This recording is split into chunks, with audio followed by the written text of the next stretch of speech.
Chapter 842. Compared to a Rank 2 Magus, what were the strengths of a Rank 3 Magus?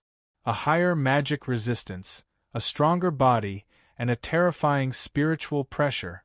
These were all superficial. What truly determined the difference between a Rank 2 and a Rank 3 Magus was the control of elemental particles. Due to the small size of a human Magus, the amount of magic energy contained within their bodies was much less than that of a large magical creature.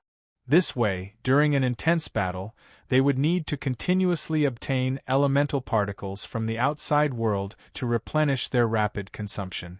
As for a Rank 3 Magus, apart from a few who specialized in body tempering, most of their bodies were only 7 or 8 times stronger than a normal human's. This strength sounded very powerful, but in a battle between high-ranked magi, they would still not be able to withstand a swift and fierce attack. As a bloodline Magus, Yurga's agility was greatly increased after transforming into a death crow. However, his vitality and life force were still his obvious shortcomings. In other words, Yurga was still a fragile Magus with high attack and weak defense. Of course, this weak defense only applied to a Rank 3 Magus. From the start of this duel between a Rank 2 and a Rank 3 Magus, it was a stalemate. On one side there was a dense black fog, while on the other there was a raging sea of flames.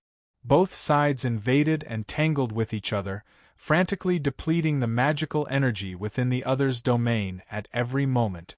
That young Rank 2 Fire Magus actually displayed strength that was not inferior to his opponents, and did not seem to be at a disadvantage in the contest for the domain space. This undoubtedly caused many of the Magi watching the battle to be greatly astonished. However, from their point of view, such bravery was meaningless. Under the pressure of a Rank 3 Magus, how much of an advantage could that Rank 2 Fire Magus have in the contest for elemental particles? Once he stopped replenishing his energy from the outside world, how long could he maintain such a powerful burning domain with just the magical energy within his body? When that time came, even if his opponent did not force him, he would still have to disperse this energy-consuming elemental domain. Once he lost the protection of the elemental domain, it would be a piece of cake for Magus Yurga to kill this young Fire Magus. How could a Rank 2 Magus withstand the death gaze, condensed from hundreds and thousands of death rays? Just as the surrounding Magi were discussing amongst themselves, Yurga, who was in the middle of the sea of flames, had a completely different feeling from them. Damn it, why do these flames hurt so much? As a Tier 3 sorcerer, Yurga's magic resistance had already reached 217 points with the help of a few protective spells. He was basically equipped with basic fire resistance.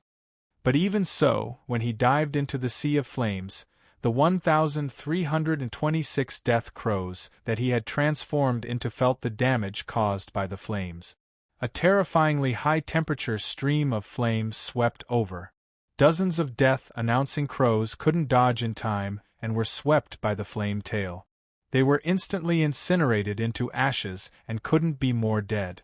At the edge of the black fog, there were always some crows that couldn't dodge in time and fell prey to the sea of fire.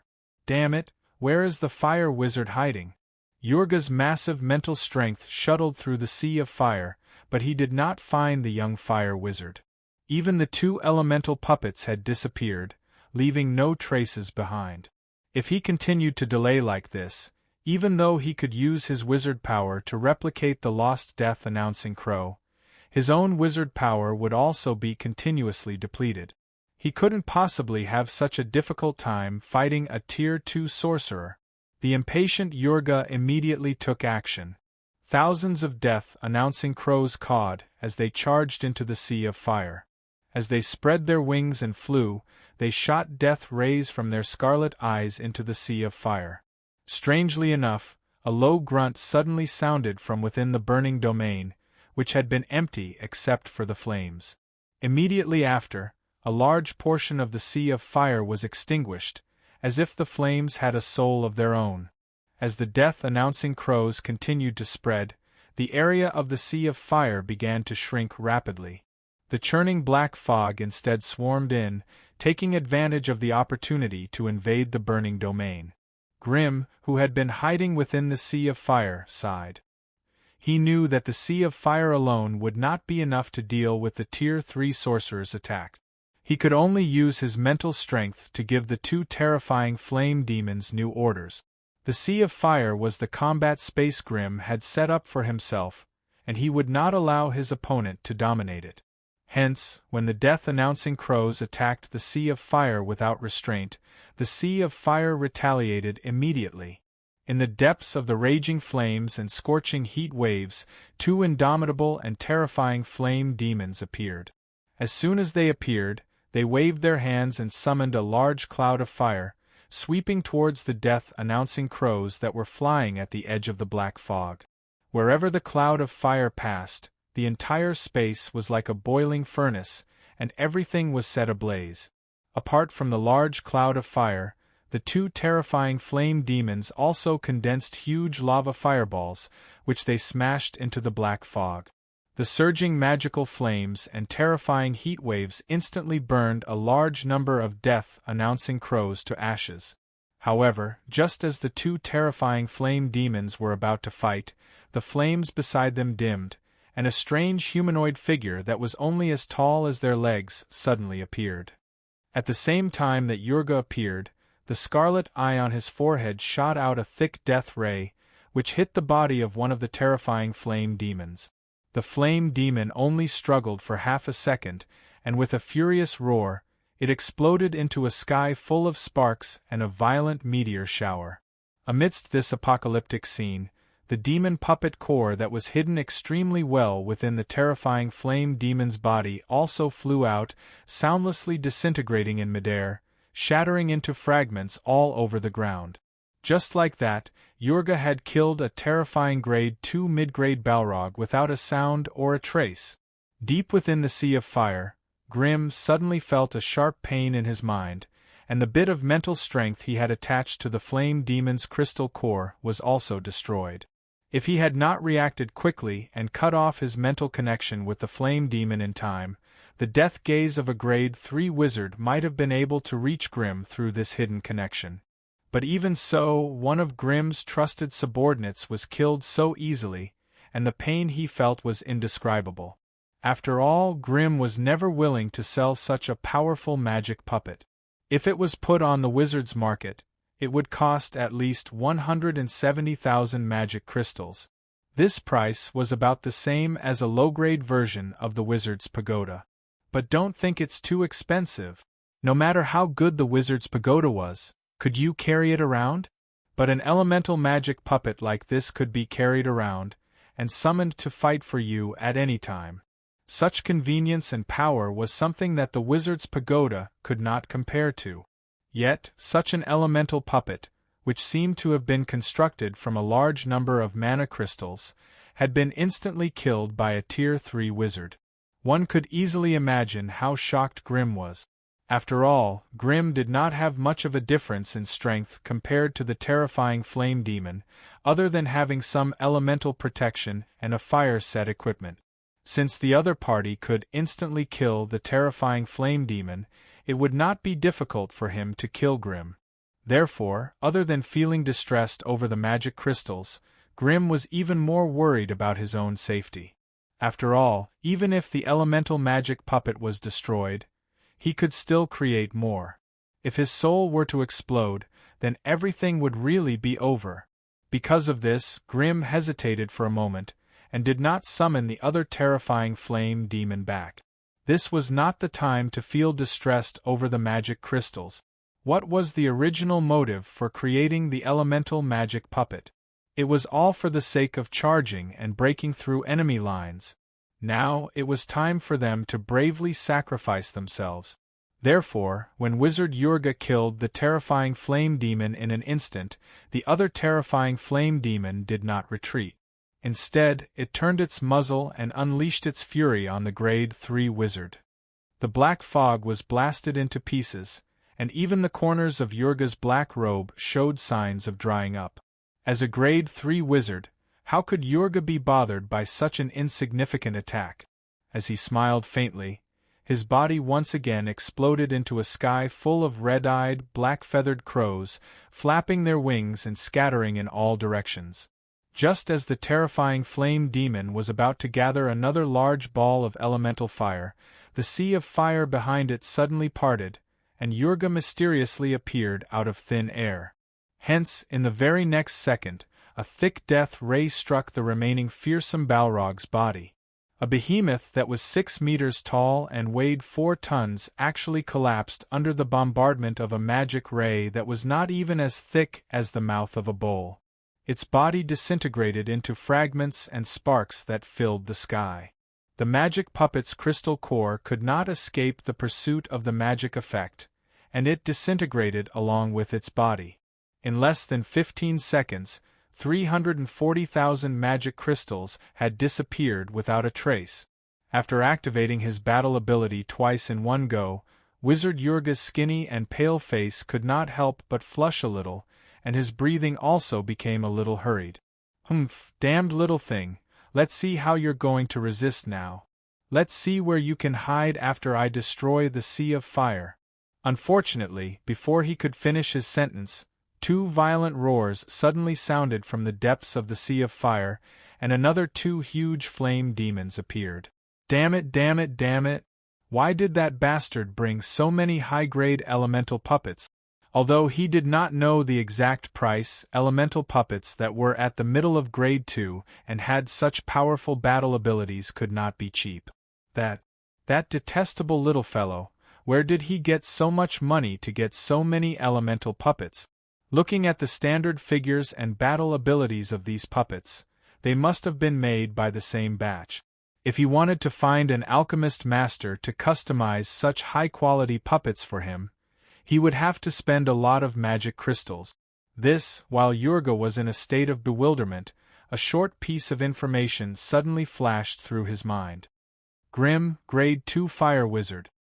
His strength is roughly at the mid-high level, and he has a special talent for creating strange elemental puppets. Chapter 843. Yurga had just understood this point when the 2 towering Balrogs in the distance roared and rushed over. Deep within the Sea of Fire, a small flame teleportation gate suddenly opened. Countless low-grade fire creatures rushed out, following behind the tall flame demons as they charged towards the Tier 3 Magus. Yurga's expression turned ugly once again. The young fire magus seemed to have noticed his weakness and knew that Death Gaze was a huge burden on him. Normally, it would be fine to use it 4 or 5 times in battle, but if it was used continuously, it would be an unbearable burden for Yurga. Facing the raging fireballs and meteors, even Yurga did not dare to face them head-on. His body scattered, exploding into red-eyed, black-feathered crows that filled the sky. He quickly escaped the attack range of the wave of spells. As a Tier 3 Magus, he was forced to flee like a rat by a bunch of lowly elemental creatures. He could not tolerate this kind of humiliation. Regathering his body 300 meters away, he raised his neck and let out a low roar. The black fog around him instantly condensed into a huge phantom of a death crow. It opened its scarlet eyes and coldly swept towards the swarm of elemental creatures not far away. Like the grim reaper descending to the world, or like a vengeful ghost seeking souls, a small and exquisite phantom of a death crow appeared above every flaming creature's head. It then let out a mournful cry that could take one's soul. In the next second, the bodies of all the flaming creatures stiffened, and with a loud bang, they exploded on the spot. To be honest, the scene of hundreds of otherworldly flaming creatures exploding themselves was spectacular and magnificent. It was simply breathtaking. Although the strongest of these flaming creatures was only a Tier 1 Magus, and most of them only had the strength of an intermediate or advanced acolyte, Yurga had easily annihilated them. This also showed how terrifying a Tier 3 Magus was. On the other side of the battlefield, Grim was also slowly moving. After going through the trials of the fire elemental plane, Grim's affinity with the fire element had reached an extremely high level. If it weren't for the fact that he was limited by his grade, He might even have a higher affinity with fire than those flame creatures. It was because of this special soul that Grimm was able to merge his body with the sea of fire and hide from Wizard Yurga's mental perception and scanning. However, hiding like this was not a long-term solution. Once the enemy destroyed the sea of fire, or planted a large number of spies within the sea of fire, they would be able to detect Grimm's location through weak mental fluctuations. At that time, Grimm would not be able to last more than 10 seconds against Yurga's death stare. Therefore, Grimm did not dare to show himself. He only relied on the magic puppets that he had accumulated and the flame-summoning ability of the flame-set equipment set to fight a battle of attrition with Yurga. After all the fire creatures were destroyed in one fell swoop, the two tall flame demons did not die. The power of this large area of effect ocular ability was a little scattered, so it would not be a problem for it to kill those low-level fire creatures. However, when it came to killing two frightening Tier 2 flame demons, which were both Tier 2 intermediate flame demons, Feng was still somewhat powerless. Therefore, Yurga angrily rushed to the side of the two terrifying flame demons. He forcefully endured their attacks and used two thick death stares to finish them off. TSK, TSK, TSK. Damned brat.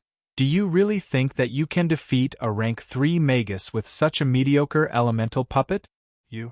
Yurga, who had killed all of his enemies in one go, stood above the shattered flint stones on the ground.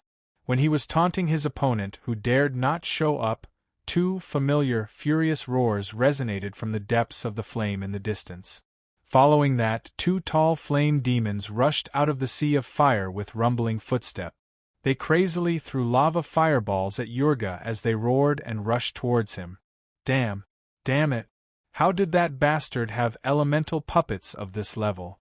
At this moment, let alone Yurga, even the many wizards watching outside, including Wizard Lorien, could not help but feel a little crazy.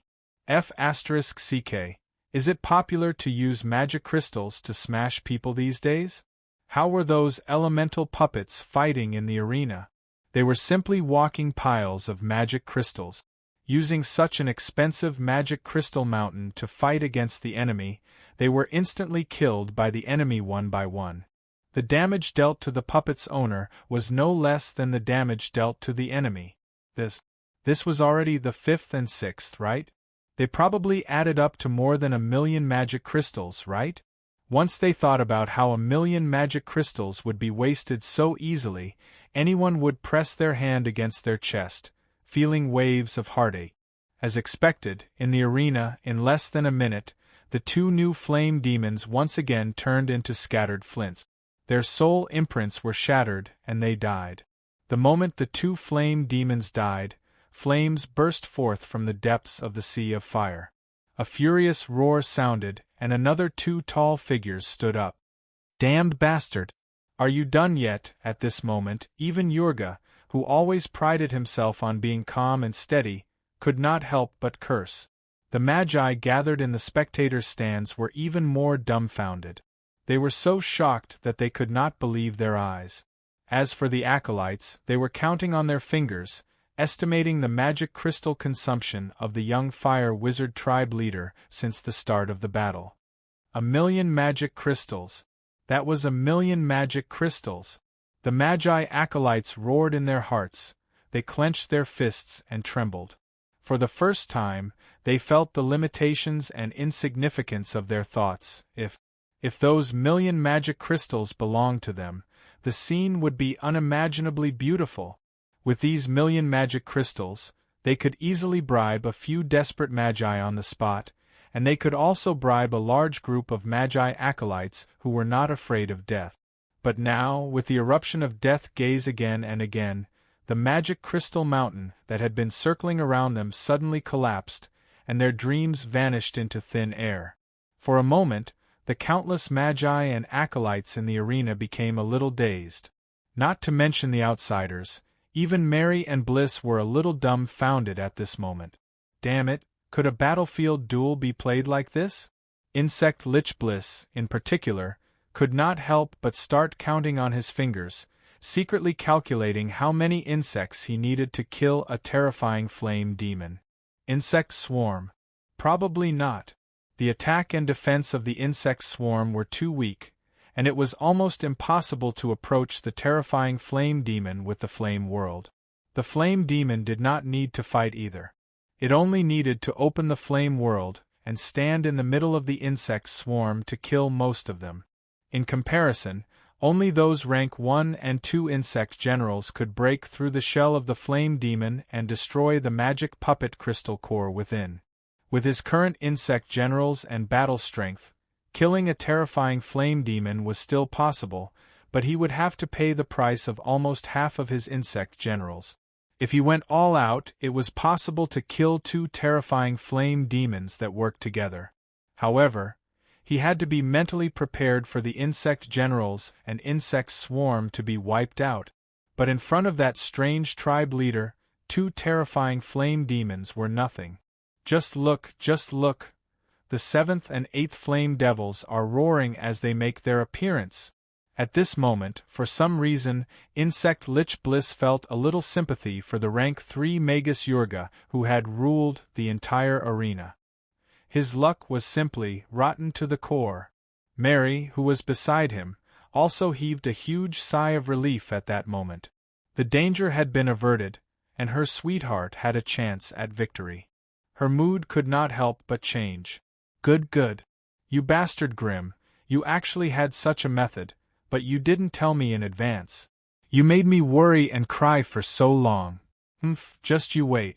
When we get back to our residence, I'll teach you a lesson. As for the white-robed Magus Loran, he could not help but furrow his brows. Damn it, what are those bastards from the intelligence department doing? Why didn't they even gather such important information about the target? You bastard Yurga, did a dog eat your brain? Why are you entangling yourself with those brainless elemental puppets? Hurry up and find that brat and get rid of him. Unfortunately, no matter how much he roared in his heart, the situation in the arena had already taken a turn that he could not accept. When the 7th and 8th terrifying flame devils fell in front of Yurga, the 9th and 10th terrifying flame devils also made their appearance. At this moment, the Magi and Acolytes who were watching the battle had successfully overcome their psychological refractory period. Their thoughts and spirits were once again active. They shouted slogans and watched in high spirits as the powerful rank 3 Magus destroyed the piles of magic crystals again and again. They watched as new piles of magic crystals roared and charged into the battlefield. They were no longer concerned about the outcome of the battle. They were only curious as to how many magic crystals this legendary fire shaman chief was going to use to crush this rank 3 Magus. 2 million. Or perhaps 3 million. Under the influence of this strange mentality, the Magi and Acolytes on the platform could not help but place an eye-catching bet on the rank 3 Magus Yurga. 19, 18, I bet 16. Can't you see that Magus Yurga is already panting? I bet 16 elemental puppets can take him down. What do you know? Panting only means that he's angry. Any Magus in a life-or-death battle will explode with shocking potential. So I bet 21. Some Magi and Acolytes who were familiar with each other excitedly gathered together and began to play a betting game. Just as they were about to turn into analysis emperors, something unforeseen happened in the arena. Chapter 844. The self-destruction of the elemental puppets had always been part of Grimm's plan. It was just that Yurga had always acted too quickly and killed them in an instant, which was why he had not been able to carry it out. Now, after killing 8 terrifying flame demons in a row, even Yurga could not help but feel a little tired. Death's gaze was extremely taxing on the soul. Even with Yurga's extraordinary spiritual force, he could not take it anymore after using it so many times in one go. This was actually a normal situation in a battle between high-ranked Magi. When low-ranked Magi fought, the battle would often be earth-shattering and drag on for a long period of time. Many times, the battle would drag on until both sides ran out of energy before a victor could be decided. However, battles between high-ranked magi would not be like this. Usually, victory and defeat would be decided in a short period of time. Those who were able to reach rank 3 all had powerful trump cards that surpassed their usual methods of battle. Once they decided to fight, they would not show any mercy. They would kill their opponent in the shortest time possible, so as to not give their opponent enough time to counterattack. As a veteran rank 3 magus, Jurga relied on his strange bloodline to possess the innate ability to kill someone in an instant. Relying on this method, he managed to obtain the terrifying and powerful title of Crow of Death in the Central Continent. Unfortunately, he had met an even more bizarre rank 2 challenger today. Grim was the head of the Crimson family and a powerful rank 2 fire magus. He also had the mysterious ability to transform into fire. With the Inferno domain and the large sea of fire, the flame demon he had transformed into seemed to have become one with the fire, making it difficult for Jurga to find his original body. The terrifying Balrog that he had secretly summoned charged towards Jurga in a frenzy. If Jurga ignored the terrifying flame demons and focused on searching for traces of Grim, the 2 Tier 2 intermediate flame demons' attacks would be frighteningly effective. At the very least, Jurga would not dare to ignore them. However, if he wanted to quickly kill the 2 terrifying flame demons, other than Death's Gaze, Jurga did not have any better methods. Of course, even without Death's Gaze, Jurga could still kill the 2 terrifying flame demons with just his strength as a rank 3 magus. However, this would give the 2 terrifying flame demons some time to prepare. You don't need Death's Gaze anymore? Fine, then I will self-detonate. Of the 2 terrifying flame demons, one was responsible for holding Jurga back, while the other unscrupulously rushed forward to self-destruct. In this way, although Jurga no longer needed to continuously exhaust his soul origin, he still had to endure the power of a grade 2 intermediate elemental puppet's self-destruction. As Grim's consciousness flowed through the sea of fire, he could sense the power of the Tier 2 flame demon's self-destruction through the shockwave. 629 degrees. This was already an astonishing level of energy. At the very least, when the sorcerer Jurga escaped from the mushroom cloud, his black robe had been burned to pieces. His face was black, and from afar, he looked like a ragged beggar. Just as he was battered and exhausted, the terrifying flame demon that was in charge of protecting him roared and charged at him. Rank 3 magi were not so easily bullied. Jurga angrily steadied himself. His scorched black claws clawed at the terrifying Balrog. A huge hand made of pure black fog slapped the terrifying Balrog's thick chest. The huge hand made of black fog and lava collided, producing a terrifying sizzling sound. The scarlet flames in front of the terrifying Balrog's chest that was half a meter thick suddenly stagnated, and a claw-shaped depression suddenly appeared. The depression was so deep that it seemed to have scratched through the terrifying Balrog's chest. His chest was clawed through, and a stream of scorching lava spurted out from within. Along with the lava, a sparkling and translucent elemental crystal core shone with a 5-colored radiance. However, at this moment, this elemental crystal core was flickering with a red light, and the fire elemental energy aura was violent and chaotic, as if it was on the verge of losing control. Seeing this, Jurga coldly snorted, and his body exploded into crows that filled the sky, flying in all directions while squawking. In the next moment, a huge flaming mushroom cloud exploded in the center of the arena. The violent elemental flames formed a ring and rapidly spread outwards, quickly catching up to the fleeing death-announcing crows. Although the death-announcing crows had outstanding magic resistance, they could not withstand an energy explosion of this level. Immediately, over 100 red-eyed, black-feathered death-announcing crows were scattered, exploding into wisps of drifting black fog. Logically speaking, Jurga should have fled to the periphery of the elemental ring of fire to reduce his energy consumption. However, this time, Jurga did the exact opposite. He actually charged into the sky above the fire core mushroom cloud, transforming into a huge death-announcing crow. His scarlet eyes fiercely stared at the trembling and churning sea of flames. Hence, when the two new terrifying Balrog rose from the ground somewhere in the field of fire, Jurga did not hesitate to fold his black wings, dragging a huge tail of black smoke behind him as he dove down. Just as he was halfway there, the two summoned fire demons had already locked onto his position with their heads raised. They raised their hands, and 4 streams of scorching lava shot towards him like 4 thick pillars of fire. Jurga, who had transformed into a gigantic death crow, raised his neck and let out a piercing screech. The screech was so sharp and resounding that it could tear through one's eardrums. Even the void was visibly creased and rippled from the surging energy. Wherever the sound wave swept out, the lava that was as thick as a pillar of fire instantly dispersed. Jurga's figure suddenly accelerated, and under the cover of the black fog, he charged through the sky full of lava rain, arriving at the location where the strange spiritual undulation came from. "Come out!" Following Jurga's roar, a huge flock of death-announcing crows materialized from the black fog. Death rays shot out in all directions with a series of buzzing sounds.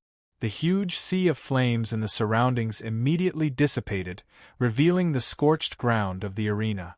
At the edge of the sea of flames, a tall figure staggered out. It was obvious that his spiritual force had been injured by the death rays. "Brat, since I've already caught you, don't even think of escaping alive."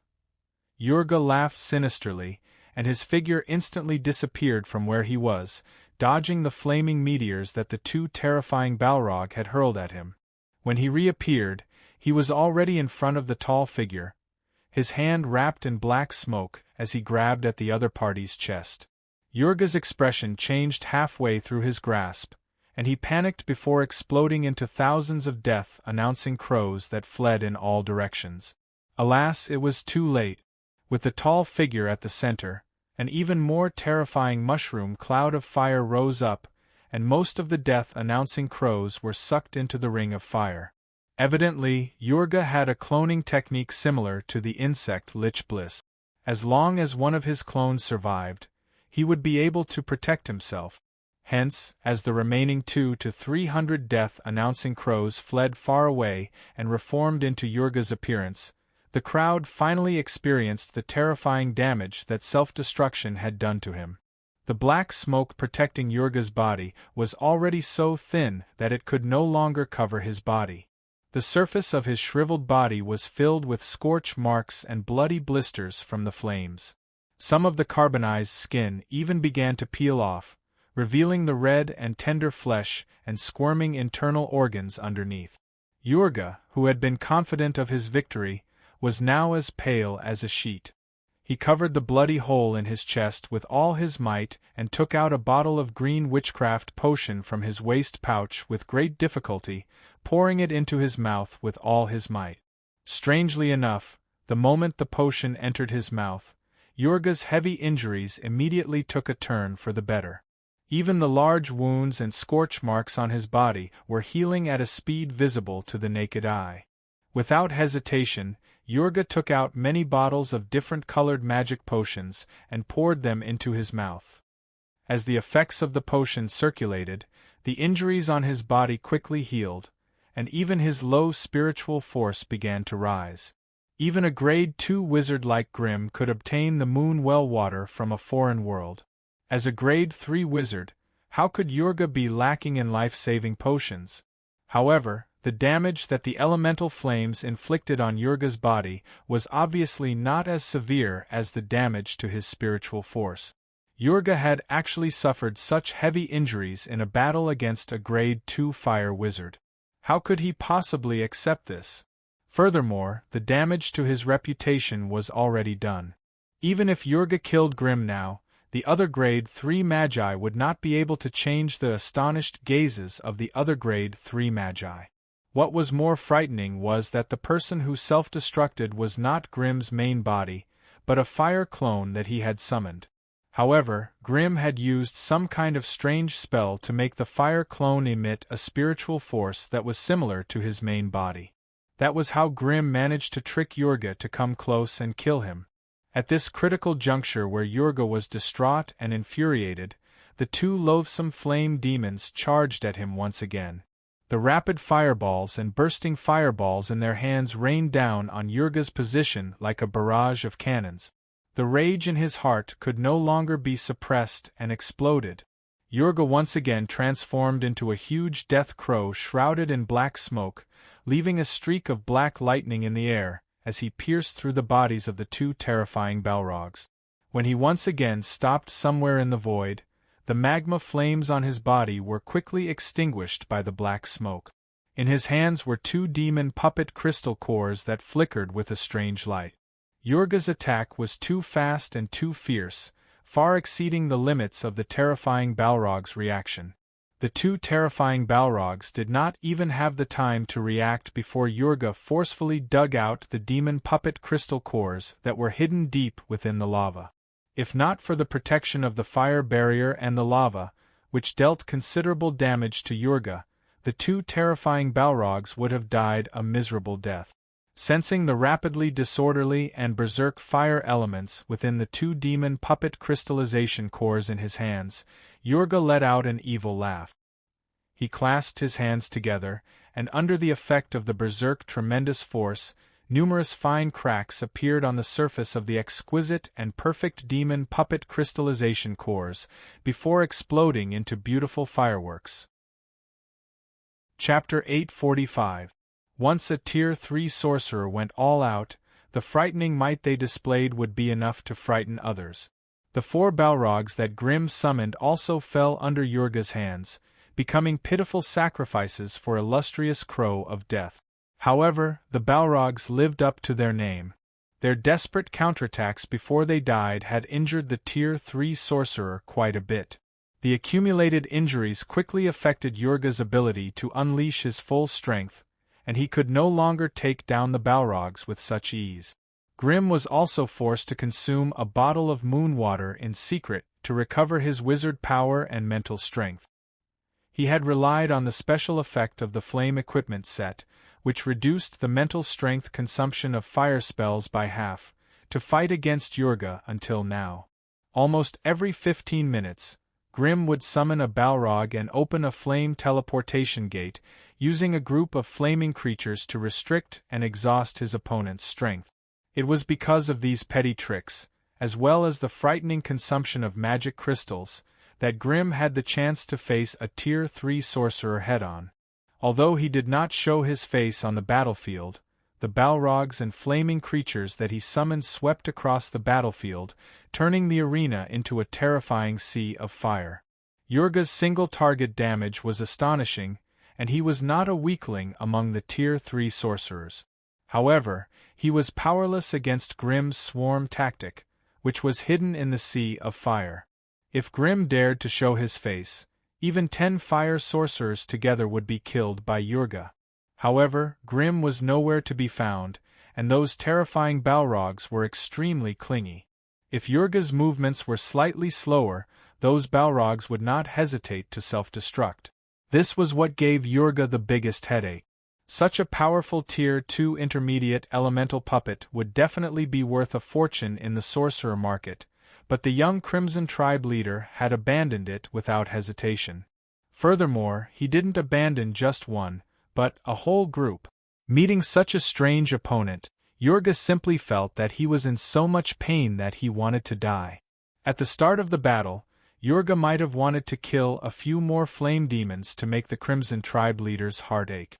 However, when the number of elemental puppets summoned by the other party exceeded his expectations, Jurga's mentality became a little unbalanced. He was no longer so confident.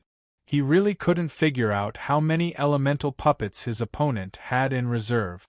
What if the number of elemental puppets on the other side was shocking? Wouldn't this duel be digging their own grave? Wouldn't they be digging their own grave? The more he thought about it, the more uncertain it became. Jurga's mentality had changed from the initial rage to the current apprehension. His fighting style had also inadvertently become cautious and conservative. Although the clan was important, although the benefits were important, in the end, it was not as important as his own life. One could never be too careful.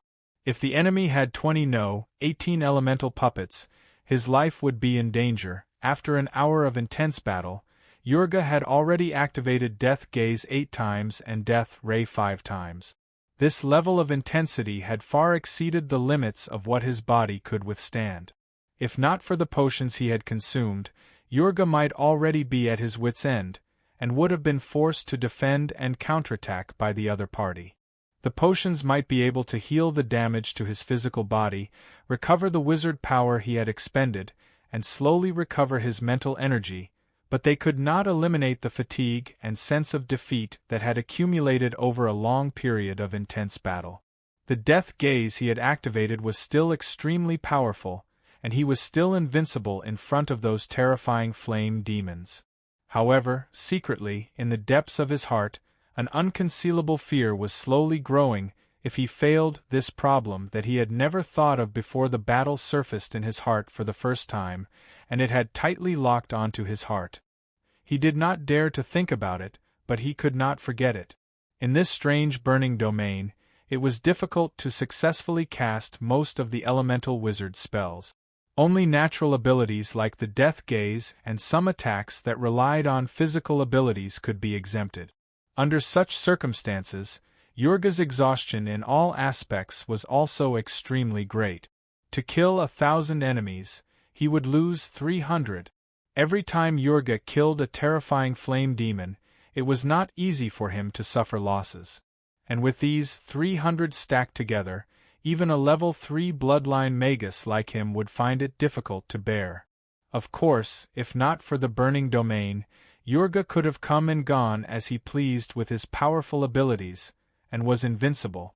He would have long since gotten rid of that level 2 fire magus. How could he have dragged the battle to such an embarrassing state? If Yurga said that he did not have a trace of regret in his heart, he would be lying to himself. Yurga was now filled with regret, to the point that his intestines were green. Wasn't it just attacking a newly established magus family? How did things develop to this point? If Yurga was given another chance to choose, he would definitely resolutely reject the suggestion of the elder from the association to send troops. Those bastards, weren't they just setting themselves up to be roasted on the fire? However, no matter how much regret he felt, no matter how depressed he was, he still had to grit his teeth and endure the duel. Now that the battle had developed to this point, it was no longer a matter of whether he was willing to let the young fire magus go. Instead, it was a matter of whether the young fire magus was willing to set an example of a level 2 killing a level 3 magus. The thought of becoming the most despicable level 3 magus in the magus world made Yurga's heart go berserk, and he wanted to go on a killing spree. However, when he thought of the price he might have to pay with his life, Yurga instantly shrank back. As a result, his emotions and spirit were wavering between two extremes. One moment, he would be tyrannical and fierce, and the next moment, he would be cowardly and evasive. And this undoubtedly made the battle situation even more confusing and confusing. Yurga's mind was in a mess. Not only Grimm on the battlefield, even the Magi and acolytes in the stands could sense this. When the 15th terrifying flame demon fell to the ground with a howl, Yurga, who was injured and could not dodge in time, was swept into the sea of flames by the 16th flame demon's self-destruction. This time, Yurga struggled to escape the sea of flames, but when he reached into his waist pouch, he was stunned. He had used up all the high-grade healing potions he had. It could not be helped. No matter how intelligent he was, he could not have predicted that he would suffer such frequent and heavy blows to his body. Hence, in his reserve of resources, the amount of healing potions he had was far less than the amount of healing potions to recover his spiritual force. This small amount of potions had been used up in just 3 rounds. Hence, when Yurga dragged his injured body around, unable to find any suitable potions, the flames of battle rumbled in the distance, and 2 terrifying flame demons charged towards him menacingly. This time, Yurga was truly afraid. With his remaining spiritual force and soul source, he could still use Doom's Gaze once or twice to kill these 2 terrifying flame demons. However, this last bit of reserve was reserved for dealing with the Grade 2 Fire Magus. If he used them up, what else could he rely on to kill his opponent in an instant? Left with no choice, Yurga could only drag his injured body and play guerrilla warfare with these 2 terrifying flame demons, hoping to stall for time so that his body could recover. Grim, who was hiding in the dark, seemed to have noticed this. Without saying a word, he once again summoned a flame portal, sending a large number of flame creatures onto the battlefield. Looking at this group of cannon fodder jumping into the battlefield, Yurga's lungs were about to explode. Of course, this group of cannon fodder was nothing. Even the aftermath of the battle between him and the terrifying flame demons could kill more than half of them. However, with the remaining trash, as long as they could delay Yurga's movements, they would give the 2 terrifying flame demons a chance to rush closer and self-destruct. And Yurga was already scared by their explosions. Without the protection of the black smoke and the assistance of the potions, let alone the self-destruction of the flame demons, even the burning domain that he did not care about before was now slowly making Yurga feel the terror of magical flames. The burning domain that was only 100 points in strength was unavoidable and continuous damage. When Yurga was strong, he could naturally ignore this kind of weak damage. But once the battle had entered a stalemate, the insignificant damage had become the straw that broke the camel's back, causing Yurga to feel very hurt in the end. Yurga fell under the ripples of flames from the 19th terrifying flame demon and completely fainted. Fearing that his opponent was tricking him, Grim still did not show himself. It was only when he commanded the terrifying flame demons to cut off his opponent's head and incinerate his body that Grim appeared at the edge of the battlefield. Grim did not hesitate to grab Yurga's sinister head and dig out the strange red pupil embedded in Yurga's forehead. Grim watched as the barrier around the arena began to fade away, and he grabbed Yurga's head without hesitation. When he first dug it out, the strange red pupil was still abnormally soft. However, as Yurga's soul aura dissipated, the strange red pupil quickly solidified, and in the blink of an eye, it had turned into an amber bead. Holding it in front of his eyes, he could see a strange gray cross in the center of the bead, and a faint magic wave was clearly discernible. Unfortunately, he could not absorb Yurga's huge soul into the strange red pupil in front of everyone. Otherwise, the remaining bloodline power would be even stronger. Grim thought calmly, and slowly raised his head to look at the arbitration wizard who was walking towards him with big strides, his face pale.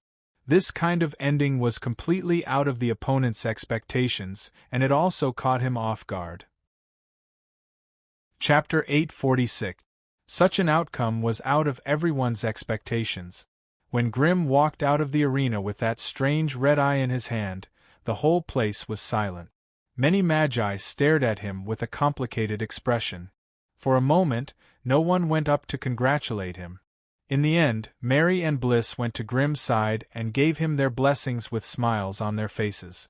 Finally, a smile appeared on Wizard Lorien's face. He strode to Grim's side and said loudly, "Very good. I didn't expect you to have such a strange trick up your sleeves. Good. Very good." Grim knew that Lorien was cursing him in his heart, so he did not bother to be polite. "Master Lorien, according to the duel contract, you don't have to say any more. Everything will be carried out according to the contract." Hearing Grim mention this, Wizard Lorien's smile became extremely ugly. As the victor, the Crimson family has the right to take a certain amount of compensation from the Kamara family. Since Yurga is already dead, this compensation will be shared by all members of the Kamara family. After saying this, Lorien took out a yellow piece of parchment and handed it to Grim. Grim took a look at it. It was a densely packed list of all the territories and resource points belonging to the Kamara family. With the help of the AI chip, Grimm only needed to glance at it to find a problem with the list. Master Lorien, as far as I know, the Kamara family seems to have 2 more rank 1 resource points. Why aren't they on this list? Those 2 rank 1 resource points were already mortgaged by Yurga to the Scattered Tower Forest Association before the contract was signed. What, do you want them back from the hands of the association's elder? Lorien's face was full of disgust. This time, he did not manage the situation well, and the kid in front of him had made a huge comeback. If he returned to the association, he would definitely be reprimanded by the association's elder. It was no wonder that he had such an ugly expression on his face. Those who could become an elder of the association were all famous rank 4 magi in the Scattered Tower Forest area. Grimm immediately shook his head. Seeing that the other party was still quite capable, Lorien's expression finally eased up. 3 level 2 resource points and 7 level 3 resource points. In addition to a few Viscount territories, the initial territory area is also 200 square kilometers. Kid, don't be too greedy. As the Kamara family was also located in the Alovis region, many of their hereditary territories were not far from the Blazing Flame Monarch. Hence, after acquiring these resources and territories, the Crimson family immediately became the most powerful Magus family in the Alovis region. With the Blazing Flame Monarch as their base, the Crimson family's base was the Dark Forest to the north, the Ironstone Highlands to the south, the Lake of Stillwater to the west, and Morgan Castle to the east. This 300-kilometer area of land, minerals, citizens, and resources would all become the direct territory of the Crimson family. Moreover, these places had already been developed very well. As long as the Kamara family completed the procedures and changed a group of local nobles, the Crimson family could easily control them. Apart from a few nobles who were too close to the Kamara family, there was no need to worry about the rest. They had no loyalty to the Kamara family, and were just a bunch of dogs that lived by the whims of magi. As long as 1 or 2 bones were thrown at them, they would immediately change allegiance and become loyal subjects of the Crimson family. After receiving the duel agreement, Grimm passed it to Bliss and told him to go to the Kamara family to complete the handover procedures. The Kamara family's only rank 3 Magus had died in Rayan City. It would be fine if the remaining rank 1 and 2 Magi behaved themselves. If any of them dared to show their teeth, Grimm did not mind getting rid of them as well. Though Grimm had obtained an overwhelming victory in this duel, he had also used up all the high-ranked magic puppets that he had worked hard to accumulate over the past 100 years. At this moment, he only had 1 summoning crystal core from a terrifying Balrog left. If he did not recoup this loss from the Kamara family, Grimm would not be able to sleep well. The Kamara family had already become a toothless tiger, and the remaining rank 2 Magi could not suppress Bliss. Hence, Grimm was not worried about the Kamara family breaking the contract. After settling matters in Rayan City, Grimm brought Mary back to the Blazing Flame Monarch, while Bliss headed straight for the Kamara family's encampment. The moment Grimm returned to the Blazing Flame Monarch, all the Crimson Magi and Acolytes were gathered in the hall on the first floor. Upon seeing Grimm, they all shouted "Long live the Patriarch" and bowed to him. Even the Magi who had joined the Crimson family not too long ago were exceptionally excited. After this battle, there would no longer be a Magus family in Alovis that could stand shoulder to shoulder with the Crimson family. From now on, the Crimson family would enter a period of explosive growth. The declining Undul family, Sena's family, Leighton Academy, and the demonic forest hut that had just joined the Kamara family would all face the Crimson family's overbearing attack. They could either give up on their territories and resource points, pulling all the Magi and Acolytes back to their encampment, where they would bitterly wait for an opportunity to prosper again. Alternatively, they could only flee far away, giving up on everything they had in Alovis and finding a way to take root in a public Magus city, barely managing to preserve their Magus heritage. No matter which of the 2 paths they chose, they were both extremely difficult and bumpy.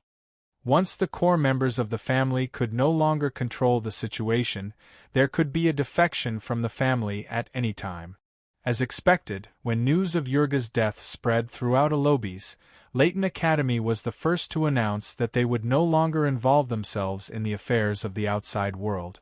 They chose to seal their gates and enter a semi-secluded state.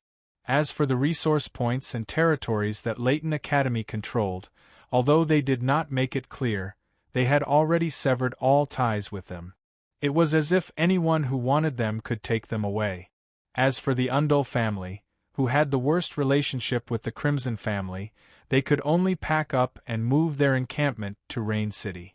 As for the territories and resource points that could not be moved away, they became ownerless lands that no one took care of. Only the Kamara family had relied on annexing the demonic forest hut to improve their fortunes. However, before they could even catch their breath, the only rank 3 patriarch of the family, Yurga, had mysteriously died at the hands of the rank 2 patriarch of the Crimson family. This heavy blow caused the entire Kamara family to fall into a state of collapse. After the strongest rank 2 magus became the patriarch of the Kamara family, he could only suppress his anger and humiliation as he handed over most of the family's assets to the insect lich, Bliss, who had come to reap the harvest. This was especially true for the resource points that had already been developed.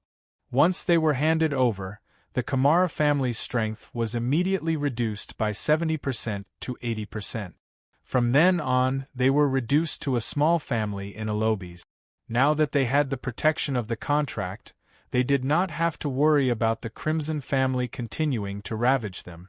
However, now that the entire Alobis region had become the Crimson family's territory, it would be extremely difficult for the Kamara family to continue surviving in the cracks between the other party's forces. Losing the resource point meant losing the source of sorcerers' resources. Losing the secular territory meant losing the replenishment of sorcerer apprentices. These two things were the foundation and guarantee for any sorcerer family to be able to stand tall for a long time. Now, the Kamara family was gone. Hence, the Leighton family and Kamara family also announced that they would retreat to their base, no longer interfering in the affairs of the Alobis region. Hence, as the Magus families and organizations all retreated, the Crimson family truly began to rise. Grim hid in his residence the moment he returned to the Blazing Flame Monarch, refusing to meet anyone. Hence, under the joint orders of Mary and Gargamel, over 30 magi from the Crimson family walked out of the Wizard's Pagoda and were stationed at various resource points in the Alobis region. In no time at all, 1 level 1 resource point, 7 level 2 resource points, and 16 level 3 resource points were taken by the Crimson family. The number of territories and human cities in the mortal world was uncountable. After a full 5 years of hard work, the Crimson family finally completed the initial arrangements for their territories and the replacement of their representative. The Crimson family's territory occupied close to 60% of the Alobis region, covering an area of nearly 2,000 square kilometers. It was divided into 1 dukedom, 3 marquises, 4 earls, as well as a number of viscounts and barons. In this huge territory, there were a total of 17 human cities of various sizes, as well as 263 small towns and villages. There were close to 1 million direct residents, and there were also 7 mines and mines. After swallowing these, the Crimson family's own magi were far from enough. They had to hire and gather a group of wandering magi, barely managing to hold their own. In terms of magi numbers and territory, the Crimson family had far surpassed their old master, the Cerubo family. They had become a large magus family that did not live up to its name. However, the Crimson family's only flaw was that they lacked high-grade magi. Fortunately, they had a level 3 Thunder Dragon and level 3 Emerald Dragon, which allowed the Crimson family to have more power. Otherwise, such a bloated body would easily attract the covetous gazes of the outside world. In this chaotic period of time, the leader of the Crimson family, Grim, who had achieved victory in a battle of a higher level in the Magus world, obediently hid in the Wizard's Pagoda, never appearing in front of outsiders again. Chapter 847. B. Data for advancement completed. Do you wish to display it now? Grimm, who was immersed in deep meditation, was woken up by the AI chip's prompt. He slowly opened his eyes. Display. His mind was in a daze, and then a flood of data and information began to flood his screen. With the speed at which information was being transmitted, it was impossible to capture it with the naked eye. Fortunately, elemental magi specialized in spiritual force. Not only did their spiritual force have a myriad of transformations, it also had the ability to aid in thinking. This was one of the main reasons why high-ranked magi had an eidetic memory and were able to use their brains to grasp complex three-dimensional spell formations. Grimm had made a similar calculation. After becoming a magus, every increase in spiritual force was akin to connecting an artificial intelligence hub. The higher the spiritual force, the more artificial intelligence hubs there would be. In comparison, a magus's mind would be more intelligent, and it would be able to process the vast amount of mysterious information. To put it bluntly, the brain of a magus was equivalent to a terrifying artificial intelligence computer. However, they obviously lacked the necessary operating system, and could only rely on their childish and crude instincts to make them work. In this process, Grimm's AI chip had undoubtedly played a huge role. Only with the AI chip's data and resources could he display the true effects of every bit of spiritual force. AI chip, display my body's basic stats. Received, data has been transmitted. With a slight buzzing sound, the familiar data panel appeared in Grimm's mind again. Grimm, peak of rank 2. Profession, elemental magus, fire specialization. Stats, strength 14 plus 1 20, vitality 17 21, agility 11 plus 1 9, spiritual force 29 30. Note, stats after transformation are shown in bracket. Profession skills. Body of Flames, Balrog transformation. After years of accumulation and training, Grimm's spiritual force had finally reached the peak of rank 2, 29 points. It was no wonder that no matter how much he meditated and trained, the AI chip could not detect any signs of his spiritual force increasing. With the AI chip and his spiritual force working together, he could now detect any changes to the last 5 digits of the decimal point in his spiritual force. Unfortunately, half a month had passed. Regardless of whether he meditated or swallowed some spiritual force potions, his spiritual force did not increase in the slightest. Even the 2 points of spiritual power boost from the flame equipment set had lost its effect. From this, it could be concluded that if he did not find a way to advance to the next stage, his spiritual power would forever be stuck at 29 points.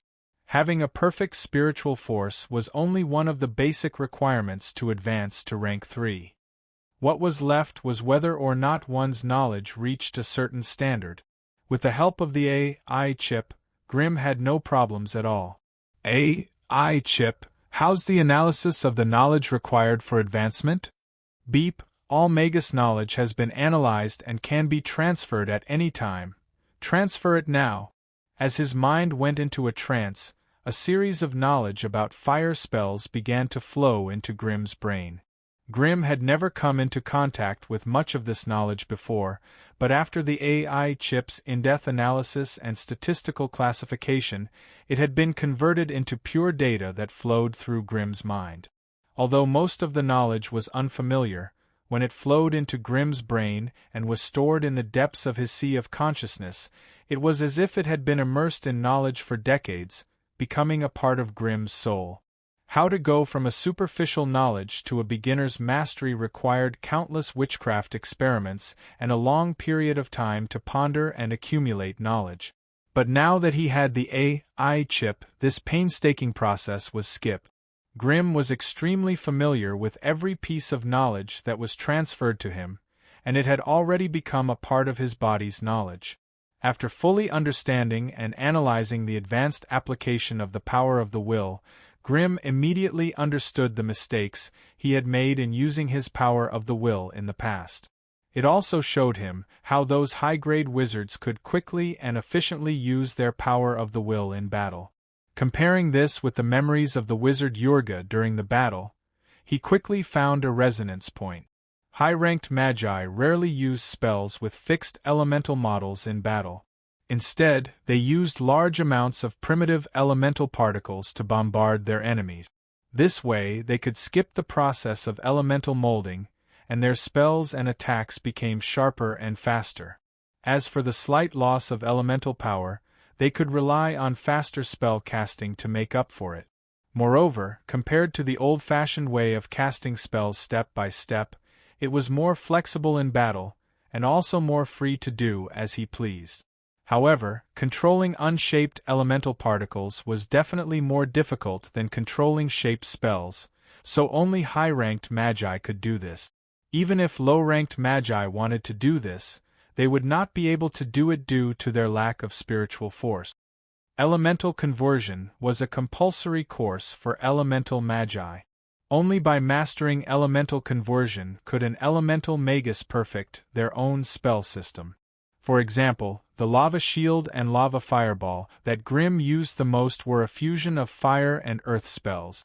If Grimm did not have any knowledge about earth spells, he would not be able to master this compound spell.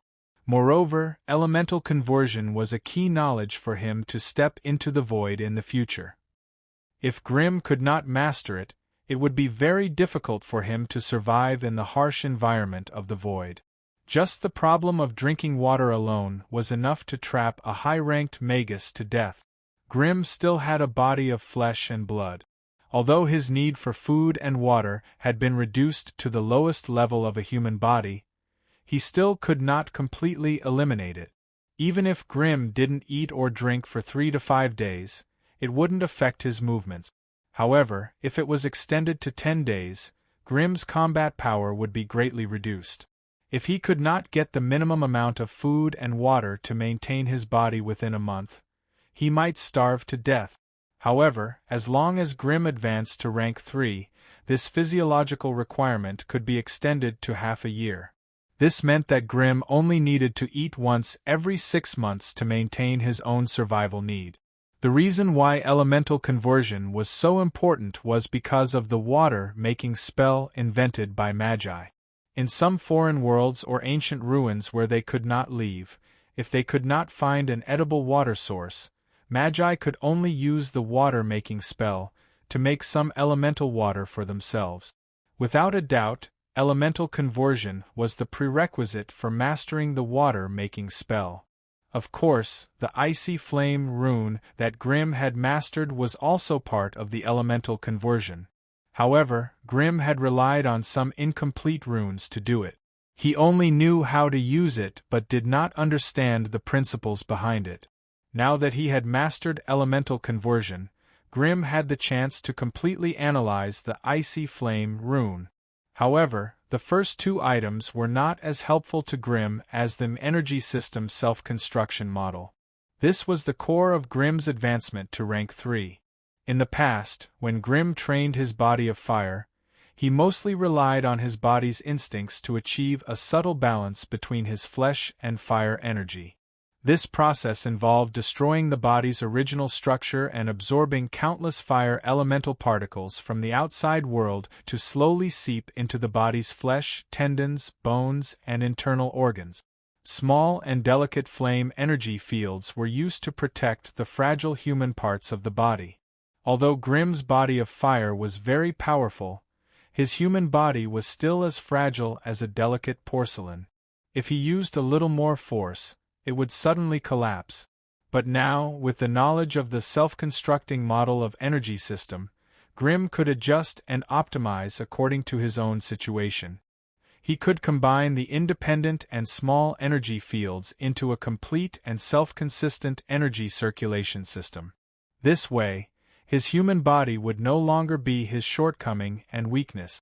Instead, it would become a solid foundation for his powerful combat power.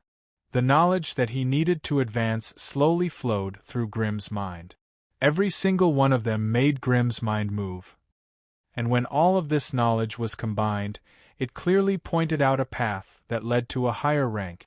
It was just that in the past Grimm would always go astray in some aspects during his training and development. So before he really advanced, he needed to correct these mistakes one by one. And this was undoubtedly a very time-consuming process.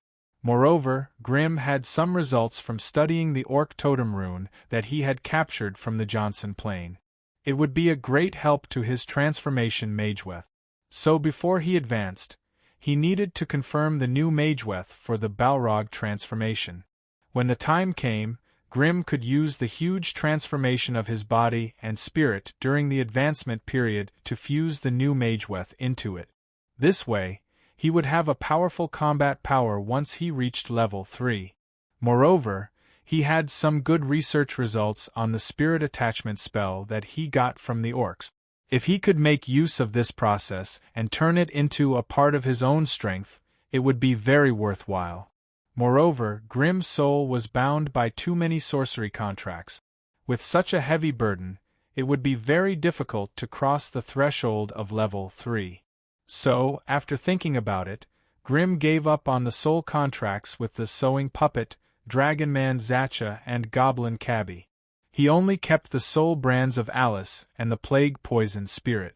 After this period of time, Grimm was confident that he could obtain the loyalty of Dragonman Zacha and Goblin Cabby without using the soul contracts. As for the soul familiar, it was enough to have the plague poison spirit. The addition of the ghost puppet would only slow down their advancement. But now that the sewing puppet had become a level 2 spirit, it would be a pity to just throw it away. So Grimm planned to use the process of soul modification to separate the sewing puppet and make it into some strange wizard tool. Chapter 848. Grimm had gone into seclusion again. This news was only spread amongst the higher-ups of the Crimson family, and no one outside knew. As for the reason why he had gone into seclusion, only a few people knew. And this seclusion lasted for a long 8 years. "Lady Mary is back! Lady Mary is back!" The announcements quickly spread throughout the entire Wizard's Pagoda. The apprentices who were still in the Wizard's Pagoda due to personal matters all swarmed out of their residences, sticking close to the walls and bowing respectfully to the beautiful Red Witch. "Welcome back, Lady Mary." Words like, "Welcome back, Lady Mary," rang out. Mary did not care about this, walking proudly in the middle of the welcoming group. 8 years might have been a long time for an ordinary person. However, for those high-ranking wizards, it was just the time spent on a large-scale witchcraft experiment. Thus, Mary's appearance had not changed at all even after 8 years. If there was any change, it would be that she had become more mature and more beautiful. Her skin was as fair and flawless as jade, her silky, crimson hair flowing behind her, swaying as she walked. Her face was exquisite and perfect, with a pair of bright, glowing crimson eyes. Looking from afar, they looked like a pair of perfect rubies. The corners of her eyes were slightly raised, a faint smile on her rose-petal-like lips. She wore a bright red, tight-fitting leather armor, paired with a pair of black, tight-fitting leather pants. A green belt outlined her slender and beautiful waist. That stunning curve, that smooth skin, it was enough to drive anyone crazy. Anyone who saw her for the first time would think that she was a beautiful girl of 18 to 19 years of age. Who would have thought that this was a ruthless vampire wizard who killed without batting an eyelid, a vampire wizard who had slaughtered thousands of lives in another world? Behind her was the Crimson family's most popular pink army. Walking at the front, following closely behind Mary, was the strange girl of mysterious origins, Amelia. It had only been 8 years since they last met, and Amelia had grown into a beautiful young lady. She wore a strange robe weaved from green vines and held a magic wand that glowed with a green light. There was a faint smile on her face as she glanced at the crowd of people who were welcoming her. Her strength had already reached the pinnacle of the Type 1 realm. It could be seen that Amelia had won Mary's favor these days, which was why she was at the forefront of the Pink Legion. Behind Amelia were 7 female blood elves. All of them were tall and slender, with long pointy ears. Their faces were exquisite and beautiful, and their figures were sexy and graceful. The most prominent feature they revealed was their pair of scarlet eyes, which added a hint of evil charm and murderous aura to their beauty. This group of blood elves all had the strength of level 1 or level 2, and they also had a mix of various professions such as battle mage, priest, and archer. They had clearly become Mary's capable assistants in her battles. Anyone would love to look at a beautiful woman who was pleasing to the eye, much less a pink army that was both pleasing to the eye and powerful. Thus, all of the acolytes in the Flame Monarch's Wizard's Pagoda swarmed out, using the most passionate and sincere cheers and applause to welcome Mary's return. Over the past few days, the Crimson family had spread their influence to every corner of the Elobes region. Under the strong pressure of the level 2 worm Lich Lord Bliss, there were already 3 small wizard organizations that had their legacies severed, and could only join the Crimson family in silence. If not for the Scattered Tower Forest Society suppressing the Crimson family, not allowing them to expand their influence as they wished, the entire Elobes region would have become the Crimson family's direct territory. There would no longer be any uncoordinated noise or unsightly trash. The worm Lich Bliss expanded his territory in the Elobes region, while Mary chose to bring her vampire army to the Lance Dimension to seek help. It only took 3 years for the brain monster, Gaz Ruvi, to rebuild a giant metal city in a new area, the Eternal Capital. In order to prevent the city from falling under the dragon's aerial attacks like a metal fortress, Gaz Ruvi frantically strengthened its defensive capabilities at all costs. The magic iron fortress's 3-meter-thick outer shell, 5 giant magic cannons, and over 1,000 mana cannons, including the 70,000-strong mana machine army inside the Eternal Capital, the dragons would have to pay a price that would make even a Tier 4 dragon weep in pain if they tried to break through this steel fortress. After the Eternal Capital was built, Mary, Zacha, and Tigul became frequent visitors. In the days when Grimm was in seclusion, Mary, Zacha, and Tigul led the dragon-slaying team to seek help everywhere, killing or capturing lone Tier 1 and Tier 2 giant dragons. The dragon devourer Olivia also came after hearing the news, becoming the deepest dagger in their team. During these 8 years, 2 Tier 3 witches paid their own mana crystals to come to the Eternal Capital. Then, they used the most violent methods to abduct 2 Tier 3 giant dragons. The Crimson family obtained 1.2 million mana crystals and 2 massive dragon lairs filled with all sorts of treasures and resources. Of course, the Crimson family's increasingly rampant activities had also raised the alarm of the Dragon Lords of the Lance Dimension. 3 years after the Eternal Capital was built, the dragon-slaying team, led by 5 Tier 3 dragons, launched a large-scale attack. And the result of this battle gave the giant dragons a huge shock. Out of the 5 Tier 3 dragons, 2 were injured and forced to flee. As for the remaining dragons, they either ran away or were captured. Unexpectedly, they suffered a crushing defeat.